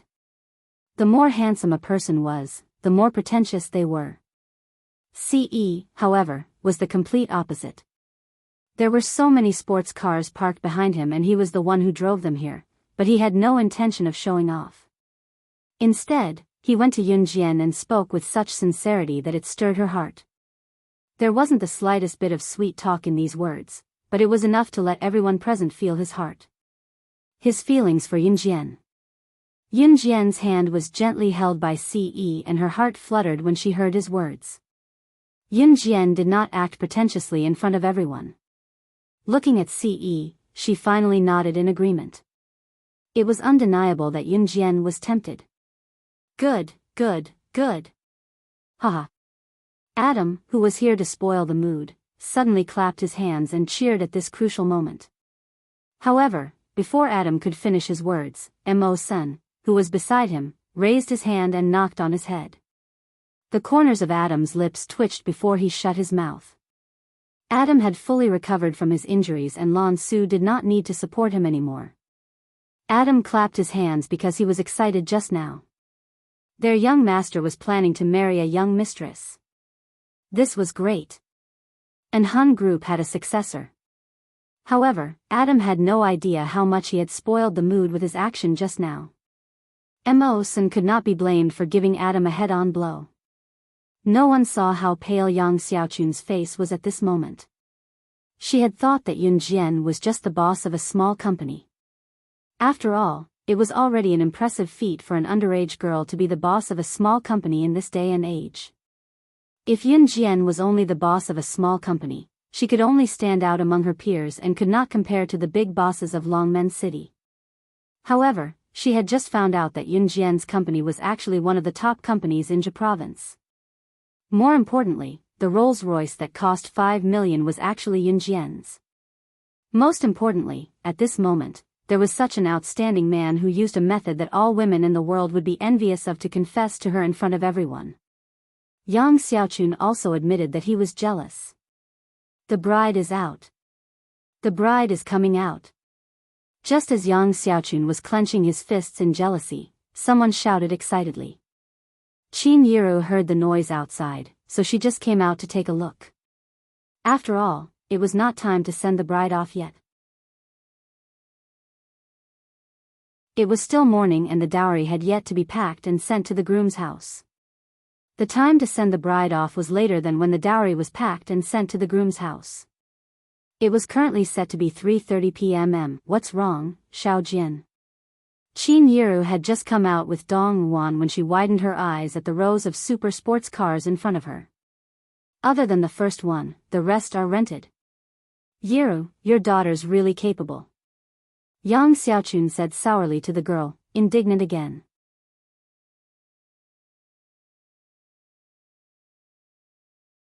Chapter 1058. Out of the 18 wedding cars, one was a Rolls-Royce while the other 17 were supercars. All 18 of them were Yunjian's dowry to Qin Yiru. This was the dowry that this girl who was not even 18 had given to her mother. Everyone present was stunned. At this moment it was as if a huge wave had struck their hearts, and they were filled with terror. It was just a Rolls-Royce, but it cost no less than 5 million Chinese yuan. 5 million Chinese yuan. To the people in 1999, in an era where wages were not high, such a dowry was rare even in the whole of country Z, let alone Longmen City. Even those rich and powerful families would not be able to do this. All of this was done by an underage girl who was not even 18 yet. Yang Xiaochun was indignant just now. That was why she had told Qin Yiru in such a tone that other than the first Rolls-Royce being Yunjian's, the rest were rented. In spite of it, Yang Xiaochun had no idea how she had gotten her hands on the Rolls-Royce and the other supercars. It was just her jealousy that made her say what she did just now. Yunjian's words came after she had spoken. This feeling was as if her mask had been pierced right in front of her face, making Yang Xiaochun lose all face in front of the crowd. As a result, Yang Xiaochun's complexion instantly paled. Her complexion was terrifyingly pale. What? Xiao Jian, what are you talking about? These cars. Qin Yiru was from a village after all. Although she had gradually accepted the fact that Yunjian was New Cruise's director, the scene before her still frightened her. Mom, these are just a part of it. Yunjian moved her hand away from Siyi's and placed it gently on Qin Yiru's shoulder before looking at Qin Yiru and telling her seriously. She paused and added, you don't have to care about the rest. You just need to know that you're the most beautiful bride in the world today. Yunjian knew what Qin Yiru was going to say. There were so many luxury cars and supercars. Qin Yiru must be worried that Yunjian had used New Cruise's funds and that Yunjian would put New Cruise in a dilemma just to make herself look good. Mothers would always think about their children's future, but sometimes children couldn't think about their own mothers. In spite of it, when Qin Yiru saw her daughter being so considerate of her, she was instantly embraced by the love of kinship. She was truly comforted. Huh? Why are there 2 wedding cars coming from that direction? These cars, what brand are they? Why haven't I seen them before? Someone suddenly pointed into the distance and asked. Everyone's gaze turned to the direction the person was pointing at. 2 sports cars that were even more luxurious than the supercars were slowly making their way over from the corner. Mom, there are a total of 20 wedding cars today. Of the 2 cars behind, the red one is mine. You're getting married today, so I hope you can sit in my car and get married in style. Yunjian turned to Qin Yiru and said with a smirk, a beautiful glint flashing in her eyes. Just as she said that, the men around them recognized the 2 sports cars that drove in later. That's the flagship limited edition Ferrari LaFerrari. There are only 3 of them in the world.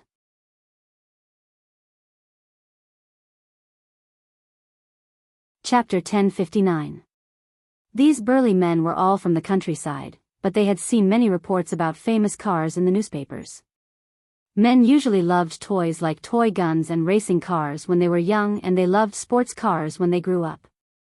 Therefore, when the burly men saw the Ferrari and Lamborghini limited edition sports cars slowly driving in, they were so scared that their eyeballs almost popped out. Yunjian and Siyi's cars did not make an appearance earlier because the previous 18 cars were Yunjian's dowry for her mother, Qin Yiru. As for the 2 limited edition sports cars that came later, they belonged to Yunjian and Siyi. Yunjian had been planning this for a long time. She planned to send Qin Yiru off to her wedding with her beloved cars that had been with her for 2 lifetimes in a grand manner. The few big men knew that the Ferrari and Lamborghini were expensive, but some of the women around them didn't know at all. From the outside, these 2 sports cars were indeed much better looking than the previous 18 cars. However, what was a limited edition flagship? They did not understand. Hey, what do you mean by a limited edition flagship? What's this about only being sold in the world? Yang Xiaochun went to one of the men to ask since she did not understand. She had taken too many blows, but she did not believe that Yun Jian could give her another round of blows. Yang Xiaochun was only a village woman. She did not know much and had probably only been to Longmen City once or twice in her life. The number of times she had been there could not be more than that on one hand. In addition, she had stayed in Xinjiang town for so long and had nowhere to ask. How could she possibly know what a limited edition flagship was? Oh, my. You don't even know what a limited edition is. The man glanced at Yang Xiaochun like she was a country bumpkin and said. He paused again before he began to explain slowly, a limited edition product. The manufacturer only sells a few of the same product. Look at that Ferrari sports car, there are only 3 of them in the world. And that Lamborghini, there's only 1 in the world. How can a car like this not be expensive? It's priceless. You can't buy it even if you have money. Only those with power and influence can get it. When the burly man said this, his expression was already quite excited. However, the man's excited expression only made Yang Xiaochun's face turn paler and paler. What do you mean there are only 3 in the world? Only 1? Isn't this a priceless treasure? Moreover, only people with power and influence could buy it. Some people couldn't even get such a limited edition item even if they had the money. When Yang Xiaochun heard the burly man's words, he almost fainted from fright. Amidst the hubbub around them, Yun Jian carefully held Qin Yiru's hand and walked into the house. As for Yun Jian's request, Qin Yiru naturally agreed. Xinjiang town, Yun Gang's house. What kind of sin have I committed? Gamble, gamble, gamble, all you know is to gamble. You. Lu Lanhua pointed at Yun Gang, who had just returned from the casino and was once again in debt. She was so angry that blood almost rushed to her head. Ever since Yun Gang divorced Qin Yiru, he had been completely dispirited. Last time, he was caught by the casino and was threatened to cripple him if he didn't return the money. He even implicated Yun Zheng. Later, it was Yun Jian who stepped in to protect Yun Zheng and left Yun Gang to his own devices. Yun Gang was lucky enough to escape, but he gambled again. This time, Lu Lanhua was so angry that she almost vomited blood.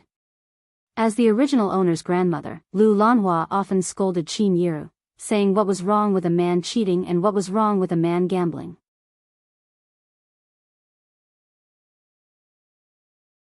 Chapter 1060. Yun Gang sat on the ground dispiritedly. There were countless beer bottles around him. He knew that today was his ex-wife Qin Yiru's wedding. He had heard that today was his ex-wife's wedding, but he could only sit there indifferently. Actually, when he started gambling and had an affair, he felt that he had let Qin Yiru down. However, as a man who cheated on his wife for a long time, he naturally forgot about it.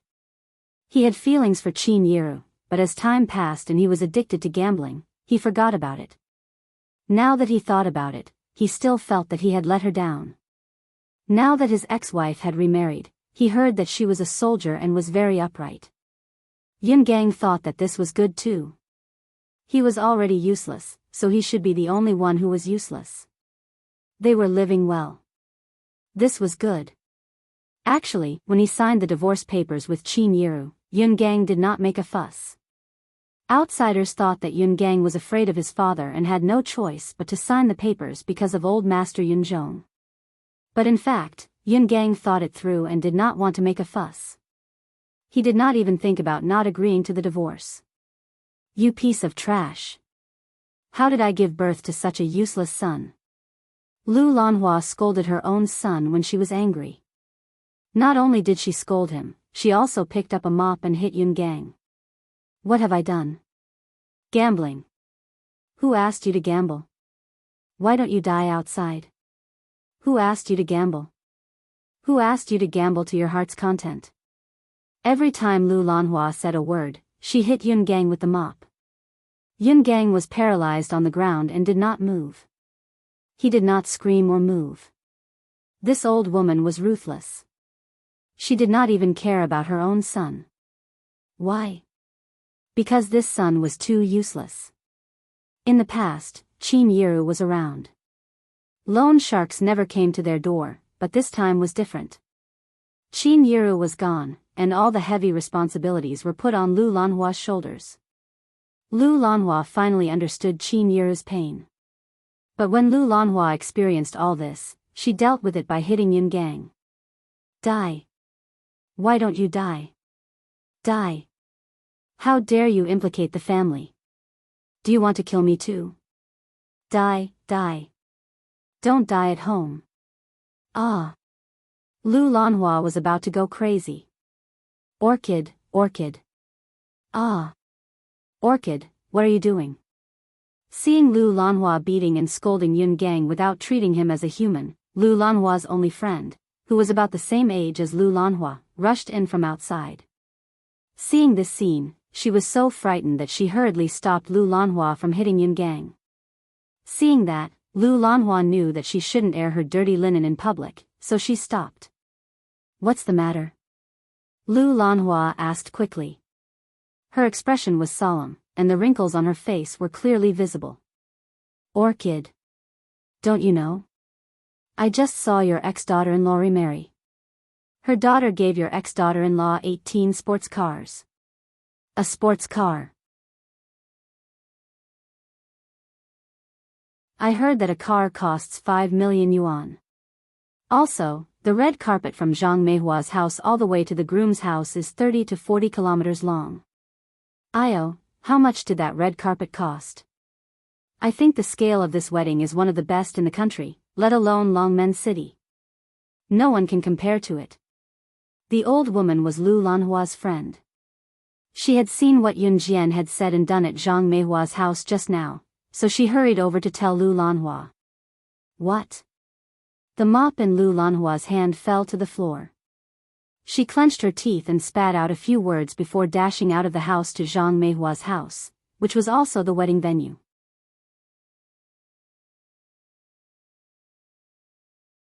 Chapter 1061. Yun Jian, who had not appeared in public for 2 years, was taller and more voluptuous than before. Her golden ratio was even more proportionate than before. Now that Yun Jian stood in front of everyone, she gave off a stunning vibe of disbelief that such a beautiful girl existed in this world. It was the innate aura of a king. No one could surpass or replace her. Yun Jian's appearance made Chen Dingling, who was dressed luxuriously and drove a red sedan, look like she was worth nothing in comparison. What Yun Jian said just now meant that she was, Mom. While everyone was still in shock, Yun Jian was already standing in front of Qin Yiru, calling out to Qin Yiru with a smile on her red lips. Qin Yiru was scared half to death by Chen Dingling's words just now. Now that she saw that Yun Jian was safe and sound, Qin Yiru's fear was suppressed. Xiao Jian, I thought you. Qin Yiru grabbed Yun Jian. I've indeed been missing for 2 years, Yun Jian interrupted Qin Yiru and said with pursed lips. Hearing Yun Jian's words, Qin Yiru's heart clenched. Her Xiao Jian had really been missing for 2 years? Why did she not know about it? Dad must have kept it from you because he didn't want you to worry. Besides, he's been sending people to look for me in the dark for the past 2 years, Yun Jian added quickly, afraid that Qin Yiru would misunderstand Gujun Jian. With these few words, Chen Dingling's plan to make Qin Yiru misunderstand Gujun Jian fell apart. At this moment, Chen Dingling's expression was extremely ugly. Now, Qin Yiru's daughter was back. She had just announced that Yun Jian was dead in front of everyone.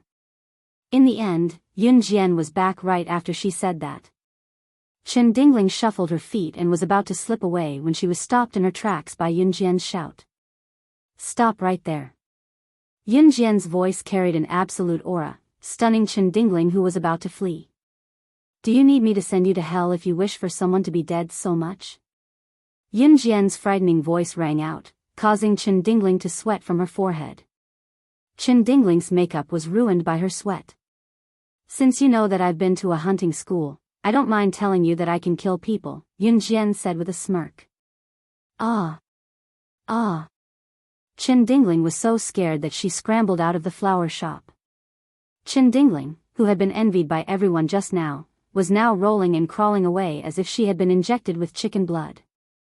Yun Jian was in a good mood, so she did not make a fuss. Yunjian had a lot to tell Qin Yiru since she had just gotten home. "Mom, let's go home," Yunjian said to Qin Yiru. "Oh, okay," Qin Yiru answered. Qin Yiru cooked a sumptuous dinner that filled Yunjian to the brim. Gu Junjian rushed home when he heard that Yunjian was back.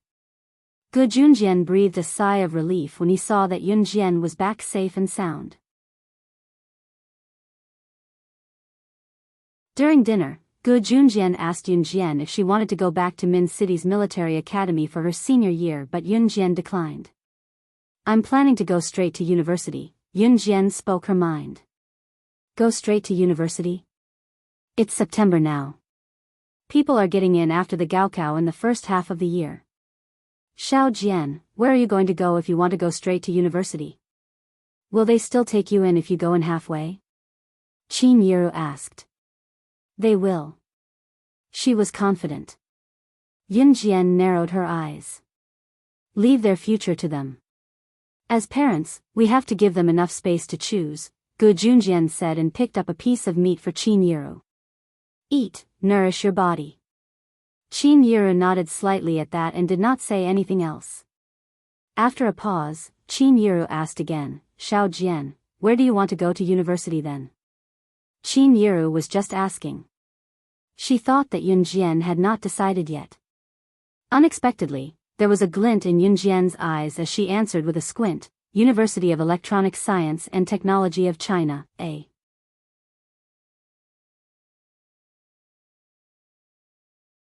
Chapter 1062. This time, Lu Lanhua was not here to curry favor with Yunjian or Qin Yiru.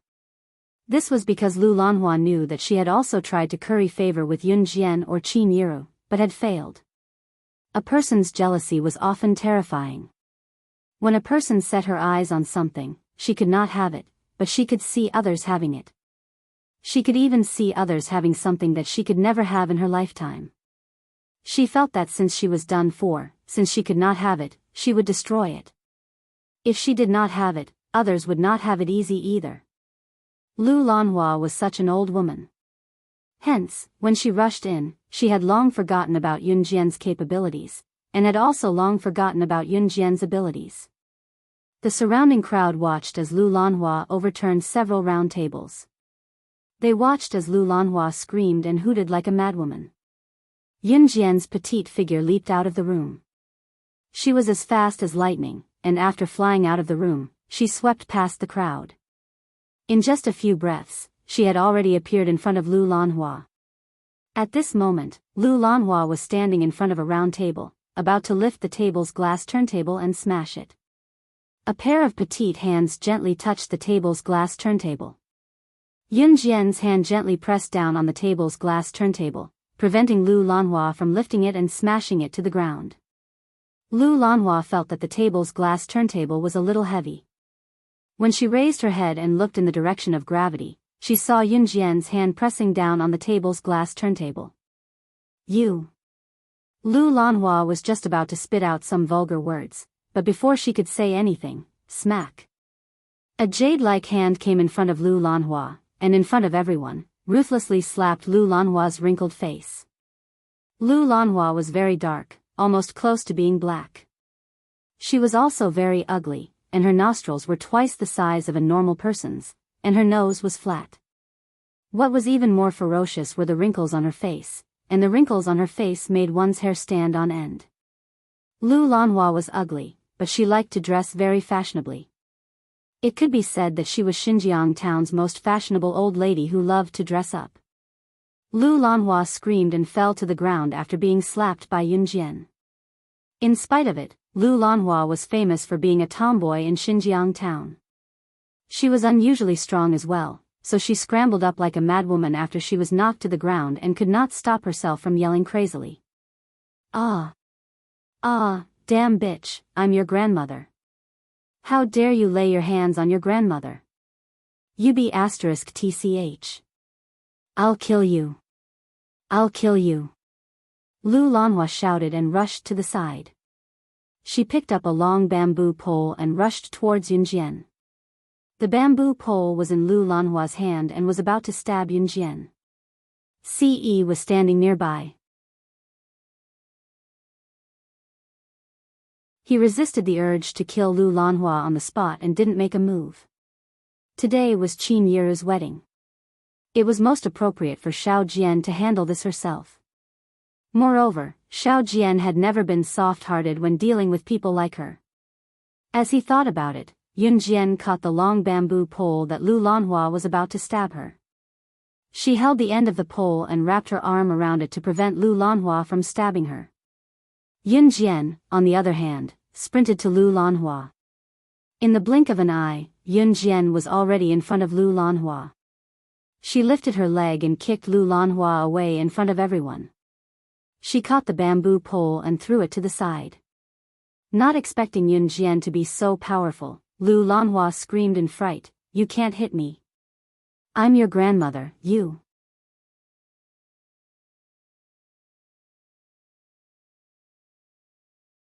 Chapter 1063. The villagers were most particular about auspiciousness. For example, if a person was holding a funeral, getting married, or a child's 1-month-old birthday, they would seek for auspiciousness. Moreover, whether it was a joyous occasion or a funeral, one should not cry or make a fuss. This was the superstition of the older generation. If someone made a fuss, it would be said to be unlucky. For example, during a wedding ceremony, people would think that they were cursing the newlyweds by using words like die die die die every time they opened their mouths. Although the slanderous words of the older generation were scary, even if it was just superstition, it was still a wedding.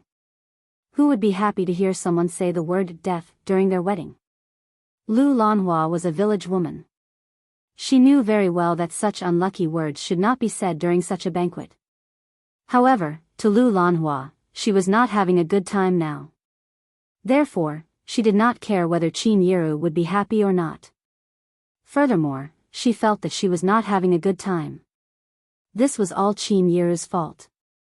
It was all Qin Yiru's fault for wanting to divorce her son, Yun Gang, and then pushing all the blame onto her. Therefore, Lu Lanhua had rushed over without a care for her life. Even if she could not destroy Qin Yiru, she definitely could not let Qin Yiru get married in such a grand manner. Unfortunately, Lu Lanhua had forgotten about Yun Jian's existence. To be honest, Yun Jian was also angry when she saw Lu Lanhua's crazy actions. She also had a temper and a bottom line. Qin Yiru was her bottom line. Therefore, Yun Jian pulled away the bamboo pole that Lu Lanhua was stabbing towards her. She walked over and directly grabbed Lu Lanhua's short hair. Lu Lanhua was in so much pain that she was about to die when Yun Jian pulled her up from the ground by her hair. "Ah! Wretched girl! Slut! I'll kill you! I'll kill you!" Just now, when Yun Jian took advantage of her seniority, Yun Jian still attacked her. Lu Lanhua immediately revealed her true colors. The pain of her scalp being torn apart made Lu Lanhua's face instantly turn pale. She raised her hand and slapped Yun Jian like a madwoman, as if she had a blood feud with Yun Jian. Lu Lanhua's fingernails were very long, and there were even black nail shavings in her fingernails. If Yun Jian's tender skin was scratched by Lu Lanhua, she would definitely bleed on the spot. But how could Yun Jian do as Lu Lanhua wished? Yun Jian grabbed Lu Lanhua's hair and pulled her up from the ground. At this moment, Lu Lanhua stretched out her hand and bared her fangs and brandished her claws to attack her. At this moment, Yun Jian was one step ahead of Lu Lanhua. She raised her leg and kicked Lu Lanhua's abdomen. Bang! Everyone present looked at the scene in front of them in horror. Lifting her leg, she sent Lu Lanhua flying several meters away with a kick. Oh my God! Why is Yiru's daughter so fierce? Someone could not help exclaiming when they saw her. Meanwhile, the surrounding people who were exclaiming saw Yun Jian walking toward Lu Lanhua, who had been flung away. Lu Lanhua's behavior earlier made everyone extremely disgusted. At this moment, no one reached out to save her. They even felt relieved when they saw Lu Lanhua being kicked away by Yun Jian. After all, Lu Lanhua's character in Xinjiang town was exceptionally bad. She even quarreled with someone. At this moment, Yun Jian strolled toward Lu Lanhua. She walked slowly to Lu Lanhua and kicked Lu Lanhua's abdomen before Lu Lanhua rolled and tried to stand up. Then, she bent over slightly and stared straight at Lu Lanhua with her murderous eyes. As she spoke, she even reached out to pat Lu Lanhua's cheek.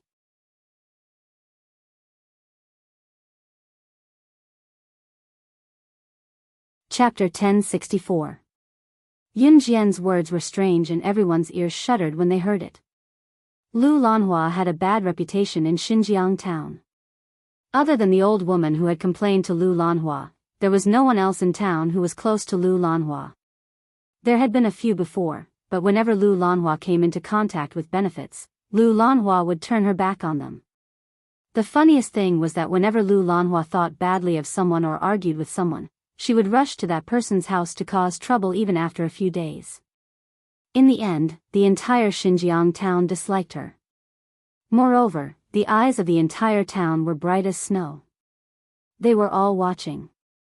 Every time Qin Yiru argued with Yun Gang, it was obvious that Qin Yiru was in the right. However, Lu Lanhua would rush up to Qin Yiru and hit and scold her.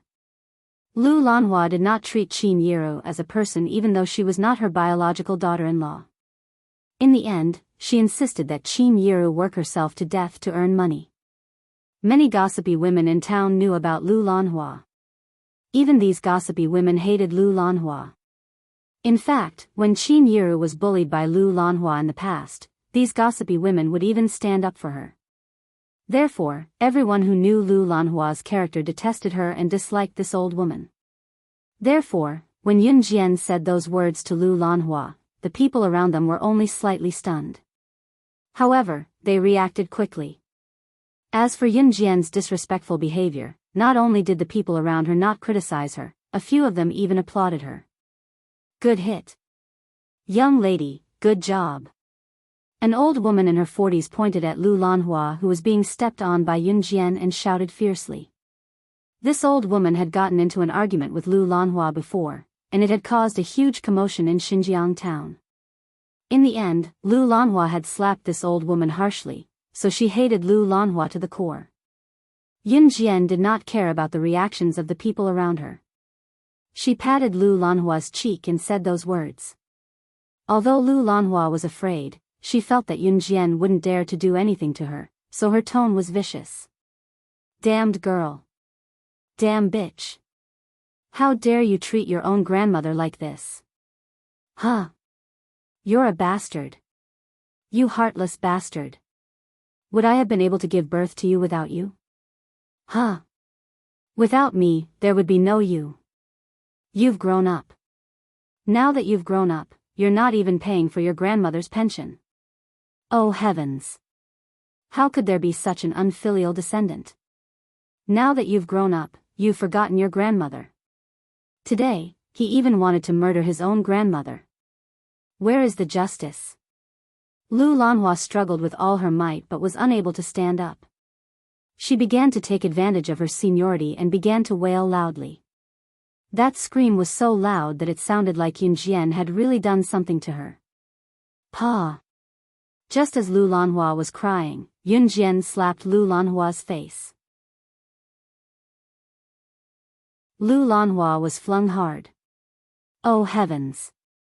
Oh heavens! Are you all dead? There's someone bullying the elderly here, and you're just watching without helping. I curse you all to go to hell. Lu Lanhua saw that no one came to help her, so she began to mumble to herself. Just as she shouted, Yun Jian took out a butterfly knife from her pocket. She nimbly swung the butterfly knife a few times and pointed it at Lu Lanhua. If you shout again, I'll kill you. Lu Lanhua suddenly saw the knife and was so frightened that she took a deep breath. But when she thought about how there were so many people around, would Yun Jian really dare to kill her? Humph, she definitely wouldn't. Thus, Lu Lanhua became even more impudent. Come on. Come if you have the guts. I don't *King believe that you dare to lay a hand on your grandmother. Before she finished speaking, Yun Jian had already grabbed the butterfly knife and stabbed it at Lu Lanhua.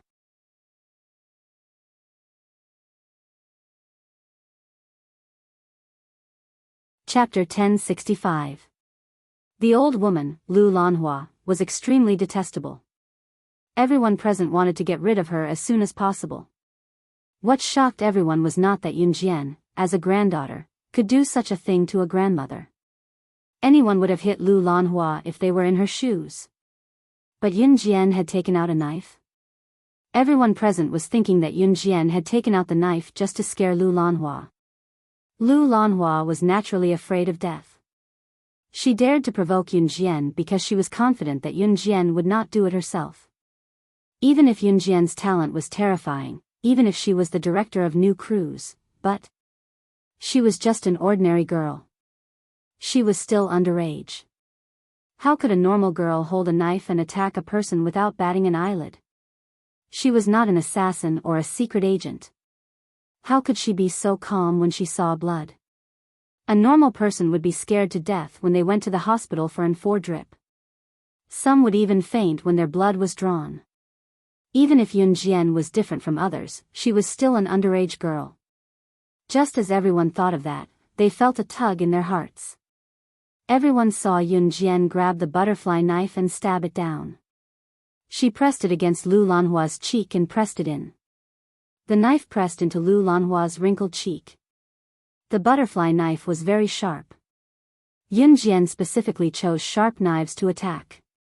Therefore, when the knife pressed slightly into Lu Lanhua's cheek, Lu Lanhua's face was cut open. Blood slowly dripped from Lu Lanhua's cheek along the blade of the butterfly knife and splattered on the ground. Ah! Ah! B***tch, how dare you touch your own grandmother? Aren't you afraid of divine retribution? Ah! Although Lu Lanhua was a tomboy, she was still a cowardly old woman who bullied the weak and feared the strong. The knife in Yun Jian's hand really stabbed into her cheek. She immediately rolled around and screamed. Yun Jian was quick to act. She stabbed the butterfly knife into Lu Lanhua's face and soon, Lu Lanhua's skin was split open. At the same time, Yun Jian's faint but frightening words came out of her mouth. This stab is a gift in return for what you did to my mother. Today, I'll give it to my mother as a dowry. Could this be used as a dowry? Everyone present was shocked by Yun Jian's words and their mouths twitched. However, based on Lu Lanhua's attitude towards Qin Yiru back then, this stab was really enough to vent her anger. This stab could be considered as helping Qin Yiru vent her anger. Qin Yiru had come out of the house not long after Lu Lanhua had come over to cause trouble. However, when she saw Yun Jian hitting Lu Lanhua, she did not stop her. She was no longer the weak Qin Yiru who did not allow Yun Jian to fight back when Lu Lanhua attacked Yun Jian. Moreover, Lu Lanhua dared to do this to Yun Jian and was about to stab her with the bamboo pole just now. Forget about Yun Jian hitting Lu Lanhua. Even if Yun Jian did not, Qin Yiru would not let Lu Lanhua bully them again even if she had to risk her life. The crowd was shocked by Yun Jian's words just now. Just as they came back to their senses, they saw Yun Jian giving Lu Lanhua another hard slap with the side of her face, slamming Lu Lanhua who was jumping up and trying to break free to the floor again. After slapping Lu Lanhua to the floor, Yun Jian waved the butterfly knife and slashed Lu Lanhua's face again. At the same time, Yun Jian's words rang again. This stab is a gift in return for messing up my mother's wedding today.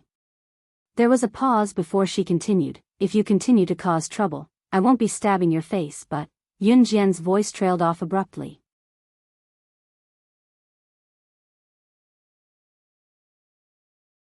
Chapter 1066. Oh my God. Oh my God. When everyone saw Yun Jian plunging the knife into Lu Lanhua's head for real, their faces paled in fright. She really had the guts to do that? She was going to kill someone. Wasn't she afraid of killing someone? Although Yun Jian was the director of new crews, she was too arrogant. Of course, the crowd did not dare utter those words out loud. After all, Yun Jian was the director of new crews. Such an identity was enough to shock everyone present. Ah! Ah. You really dare. No, no, no, no. Don't kill me. Don't kill me. No. Lu Lanhua's wrinkled face made everyone feel disgusted just by looking at it. This version of Yun Jian made her feel fear and dread. However, just as the crowd reacted violently, the butterfly knife in Yun Jian's hand was already plunging into the center of Lu Lanhua's forehead. Lu Lanhua was so frightened that her face turned pale. She shut her wrinkled face in an instant, unable to struggle free. After she closed her eyes, her entire body trembled. The villagers from afar saw the butterfly knife in Yun Jian's hand as she plunged it vertically into Lu Lanhua's head. The knife was sure to slice Lu Lanhua's head in half. The moment her skin and flesh split open, Yun Jian suddenly turned the knife around and slid the blade across Lu Lanhua's head. She only scraped off a layer of black flesh from Lu Lanhua's head. At that moment, other than Ce who was not far away, no one saw Yun Jian staring at Lu Lanhua's eyes. Her X-ray vision on Lu Lanhua's eyes had a clear yet blurry luster. At the same time, in the eyes of the crowd, Lu Lanhua's head was merely scraped. What Lu Lanhua saw, however, was Yun Jian stabbing the woman's head with the knife and breaking it in half. Hypnosis. Yun Jian had used hypnosis on Lu Lanhua. Therefore, what Lu Lanhua saw was Yun Jian stabbing her in the head and her being stabbed to death by Yun Jian. However, what the bystanders saw was that Yun Jian had used a knife to cut off a layer of skin at the edge of Lu Lanhua's forehead. Ah. I'm dead. Dead. At the last moment when she saw the illusion, Lu Lanhua's legs trembled and her eyelids rolled. It was as if she had really been killed. She was so scared that she fainted. However, before she fainted, Lu Lanhua's legs still trembled. With this shudder, Lu Lanhua had completely fainted a second ago. But at this moment, someone began to point at Lu Lanhua's lower body, under the variegated pants, and shouted, "You're the one who's going to die. Hey, look, that's, ha ha ha. That yellow liquid that flowed down is." She actually pissed herself. The old woman was so scared that she wet her pants. Ha ha ha. Serves you right. Her. Not only did Lu Lanhua not lend us a hoe when we asked her to, she even scolded us. This crazy woman should have done this earlier. This old woman pissed herself. I must put up a notice to let everyone in Xinjiang town know about this. Ha ha ha. Someone guffawed at once. Seeing that Lu Lanhua had fainted, Yun Jian raised her leg and took a step back. Sister Jian. It was then that the civet cat made its way over.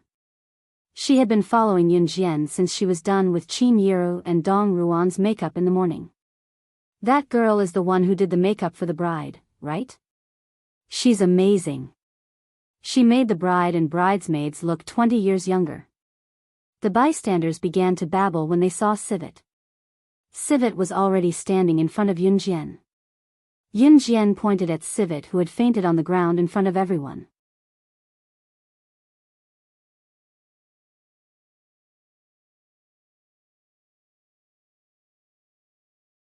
Chapter 1067. Although the raccoon had a baby face and looked very young, she was actually very strong. Raccoon grabbed Lu Lanhua's collar and lifted the unconscious Lu Lanhua up. He then dragged her out of Zhang Meihua's house. The group of people who were still exclaiming about Yun Jian's ferociousness despite being so young and pretty just now widened their eyes. Not only was Yun Jian ferocious, even Yun Jian's subordinate, Tanuki, who looked like a weak makeup artist, was ferocious as well. It was a pity that the people around them did not know that Tanuki was not a makeup artist. The raccoon was an expert in the art of disguise. The art of disguise could completely change a person's appearance into another person. Even the other person's own parents wouldn't be able to recognize them. To be able to turn someone into someone else, her makeup skills must be impeccable. Making someone beautiful was only one of her skills. In the crowd's opinion, a girl who knew how to put on makeup was mostly gentle and weak. Why was Tanuki so ferocious? Tanuki was not only ferocious, she had once killed a bull with a single punch. She was the strongest female warrior in the Kosha mercenaries. Of course, the people around them did not know about this. Tanuki was already dragging the unconscious Lu Lanhua out of the house. The surroundings quieted down as if everything had returned to normal. "Mom, let's go back." Yun Jian took out a napkin from her pocket and tested wiping the butterfly knife a few times. Once she was done wiping the blood off the knife, she closed it nimbly and put it back into her pocket. She then extended her hand to lift Qin Yiru's wedding gown slightly and walked into the house. "Xiao Jian, don't bother with people like that next time." Qin Yiru pulled Yun Jian's hand over and patted the back of Yun Jian's smooth and soft hands with her calluses. Qin Yiru was completely different from the old her. If it was the old Qin Yiru, she would not be advising Yun Jian to ignore Lu Lanhua. Instead, she would be reprimanding Yun Jian for being violent towards an elder. Mom." Yun Jian nodded with a grin. If it were not for Lu Lanhua's blood stains on the floor, the people present would not be able to recognize this young girl who was beaming radiantly. Was this really the same girl who did not hold back when she was being ruthless just now? Yun Jian held Qin Yiru's hand gently as they entered the house. Ce stood quietly beside Yun Jian and followed them in. "Xiao Jian, I'm not saying that you can't go easy on people like that. I'm just worried that you'll do it like this. It's just Lu Lanhua this time. What if something happens to you next time when you meet someone ruthless?" Qin Yiru frowned, her worry for Yun Jian evident between her brows.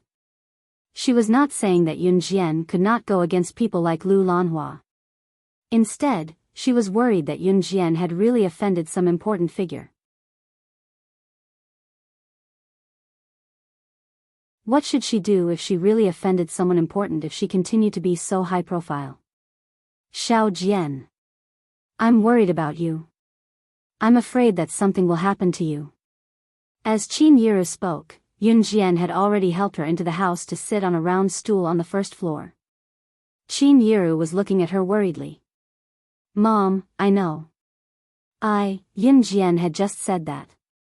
She had yet to finish her sentence when she was interrupted.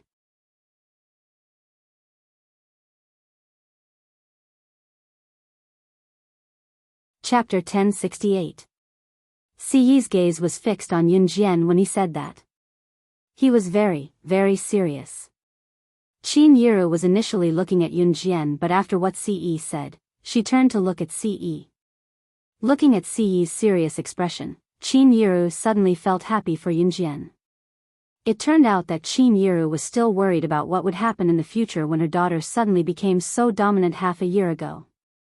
People in the countryside liked gentle and soft girls, while people in the city, especially those who came from well-to-do families, liked their wives to be the gentle and elegant type. Yun Jian, on the other hand, was domineering.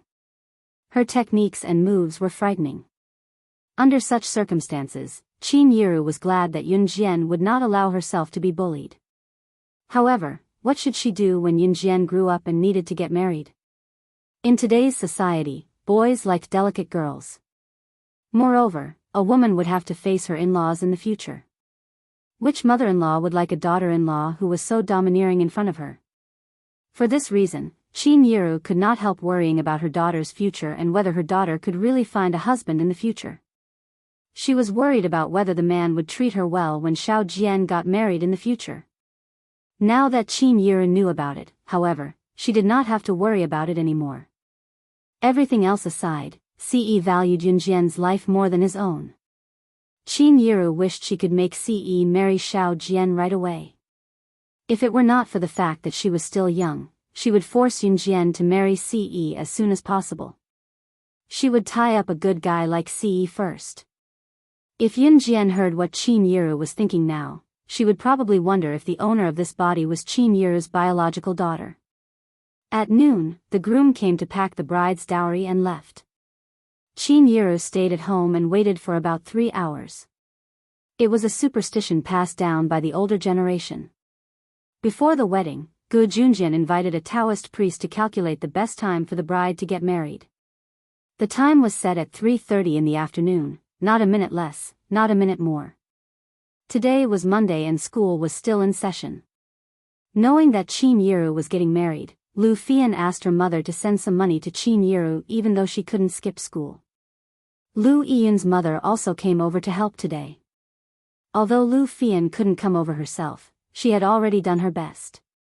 Lu Jingji's mother was grateful to Yun Jian for saving Lu Jingji's father, so when she knew that Qin Yiru was getting married, she woke up early in the morning to help. The group was bustling with activity. At this time, it was 3:30 in the afternoon. It was time to send the bride to the groom's house. Qin Yiru got into Yun Jian's Ferrari sports car and the civet cat drove them to Longmen City. As Yun Jian was still underage and did not have a driving license, the civet cat drove Qin Yiru all the way. The firecrackers by the roadside went off incessantly.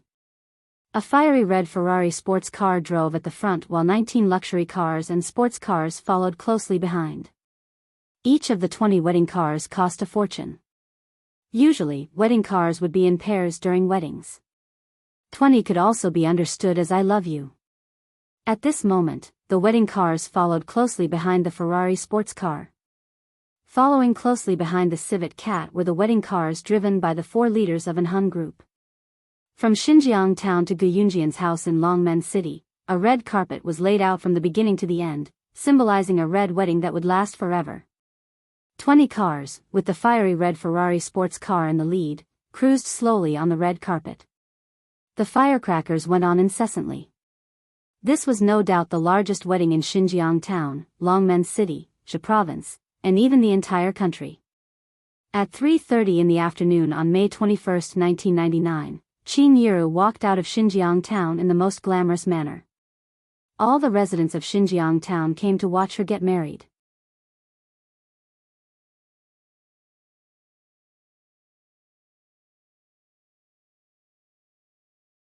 Chapter 1069. Starting from 3:30 p.m., the bustling scene continued until 4:30 p.m. Qin Yiru was sent to Gu Yunjian's house under the protection and bustle of the people around. Sending her from Zhang Meihua's house in Xinjiang town to Gu Yunjian's house was just a formality. After the bride was sent off, she would usually spend the night at the groom's house before going to the hotel at night. Of course, the bride would usually change out of her heavy white wedding gown before going to the hotel. Once Qin Yiru arrived at Gu Yunjian's house and the formality was over, she changed out of her heavy white wedding gown in Gu Yunjian's house and put on a bright red cheongsam that she wore during the wedding banquet. The bright red cheongsam had an ancient charm to it. Qin Yiru's figure was already very slender and cheongsams were usually worn by women who had a rather outstanding figure. The cheongsam, which was neither too big nor too small, fit Qin Yiru just right. Yun Jian did not accompany Qin Yiru to Gu Yunjian's house but went straight to Tranquil Rhythm Hotel instead. Qin Yiru's visit to Gu Yunjian's house was just a formality. After the formality, the main wedding ceremony would be held at Tranquil Rhythm Hotel. The guests would usually arrive at Tranquil Rhythm Hotel and have a meal first before the bride and groom arrived later. It was only after the wedding ceremony that the guests would drink with them. Yun Jian sent the civet cat to follow Qin Yiru. After all, Qin Yiru was wearing makeup now and it could fall off at any time. With the civet cat following her, she could fix it if necessary. Yun Jian and Ce returned to Longmen City in Adam's sports car while Ce drove. Just as they returned to Longmen City, Ce parked the car in front of Tranquil Rhythm Hotel. Yun Jian opened the car door smoothly and saw 3 figures just as she got out. Qin Yu was walking over with Gu Nianji while Yun Yi was beside her. Behave yourself. Qin Yu pinned Gu Nianji down and muttered in a muffled voice, even patting Gu Nianji's restless body. Fine, fine. Gu Nianji pouted and squirmed a little before falling silent. Gu Nianji had been locked up by Qin Yu ever since she failed to assassinate Yun Jian.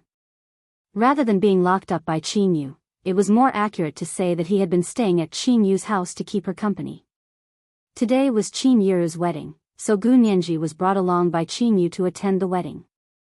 Sister Jian. Qin Yu called out softly as she stood in front of Yun Jian after suppressing the thrashing Gu Nianji. Yes. Yunjian narrowed her eyes and glanced at Yun-yi. Brother. Yun-yi also responded. Then, the few of them walked towards the Clear Rhythm Hotel. Just as they reached the entrance of the hotel, Yun-yi dragged Ce away with a grin. The reason was that there were still some decorations to be done at the wedding venue. Any later and the guests would have arrived. Yun-yi was too busy, so she dragged Ce away. Yunjian did not know what Yun-yi had whispered to Ce. Since they were far away and she did not have good hearing, she only saw Yun-yi whispering something into Ce's ear before Ce looked at her with a smirk for a few seconds before he left with Yun-yi willingly. Yun-yi dragged Ce to help. Just as Yunjian was about to step into the hotel, a familiar female voice came from behind. Sister Yunju. Yunjian did not need to turn around to know who it was. But she still turned sideways.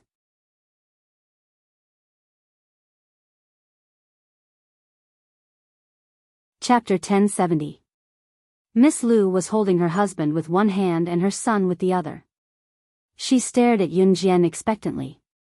It was Yunjian's mother's wedding today and her first time having dinner at a 4-star hotel, so Miss Lu put on makeup and wore her prettiest outfit before she left. Her heart was brimming with joy when she thought about how she would be having dinner at a 4-star hotel like Qingyun Hotel like a rich lady. Peeking in Yunjian's direction, she saw Qingyu standing beside Yunjian and Gu Nianji, who was held by the latter. Miss Lu had never seen Qingyu and Gu Nianji before, so she had no idea how they were related to Yunjian. Therefore, to show her goodwill or to make her presence known to Yunjian, Miss Lu flashed a rather fake smile and looked at Yunjian, asking in a pretentious tone, "What's the matter?" "Sister Yunju, where's Yunju? Why isn't he here?" After a moment of silence, Miss Lu continued to speak to please Yunjian. Yunju is such a sports kid. Where did he run off to play again?" Miss Lu knew that Yunjian doted on her younger brother, so she said that to match the topic with Yunjian. It had to be said that Teacher Lu was a very smart person. Of course, Yunjian did not know that before Miss Lu praised Yunjian for being a sports kid, Miss Lu did not know that Yunjian was an advanced special forces soldier. There was once when Xiao Yunju moved a little too much in class and was scolded by Miss Lu for having ADHD. He was even punished to stand outside the classroom. "Xiao Zhu isn't here yet. I have something to do." "Help yourself," Yunjian turned to look at Miss Lu and said coldly after a pause. Then, she walked into the hotel with Qingyu, who was holding Gu Nianji down. Hey, Yunju Jijia." Miss Lu wanted to say something, but Yunjian had already entered Tranquil Rhythm Hotel. It was obvious that Yunjian had no intention of paying attention to her. Teacher Lu stood where she was, and a few passers-by looked at her strangely. This made Teacher Lu very unhappy with Yunjian. Even after watching Yunjian walk into Qingyun Hotel, Teacher Lu still stood on the spot and discontentedly ridiculed, "Tisk, isn't he just an advanced special forces soldier? Wasn't it just because he was slightly valued by the military and had some fame now? Do you think you know some big shot? If you have the guts, go and get acquainted with some big shot." Youngsters nowadays are getting more and more arrogant. It was because Yunjian had already walked into Tranquil Rhythm Hotel and disappeared from their sight that Miss Lu spoke in a menacing tone. "Honey, don't be angry. Why are you fighting over that kind of person?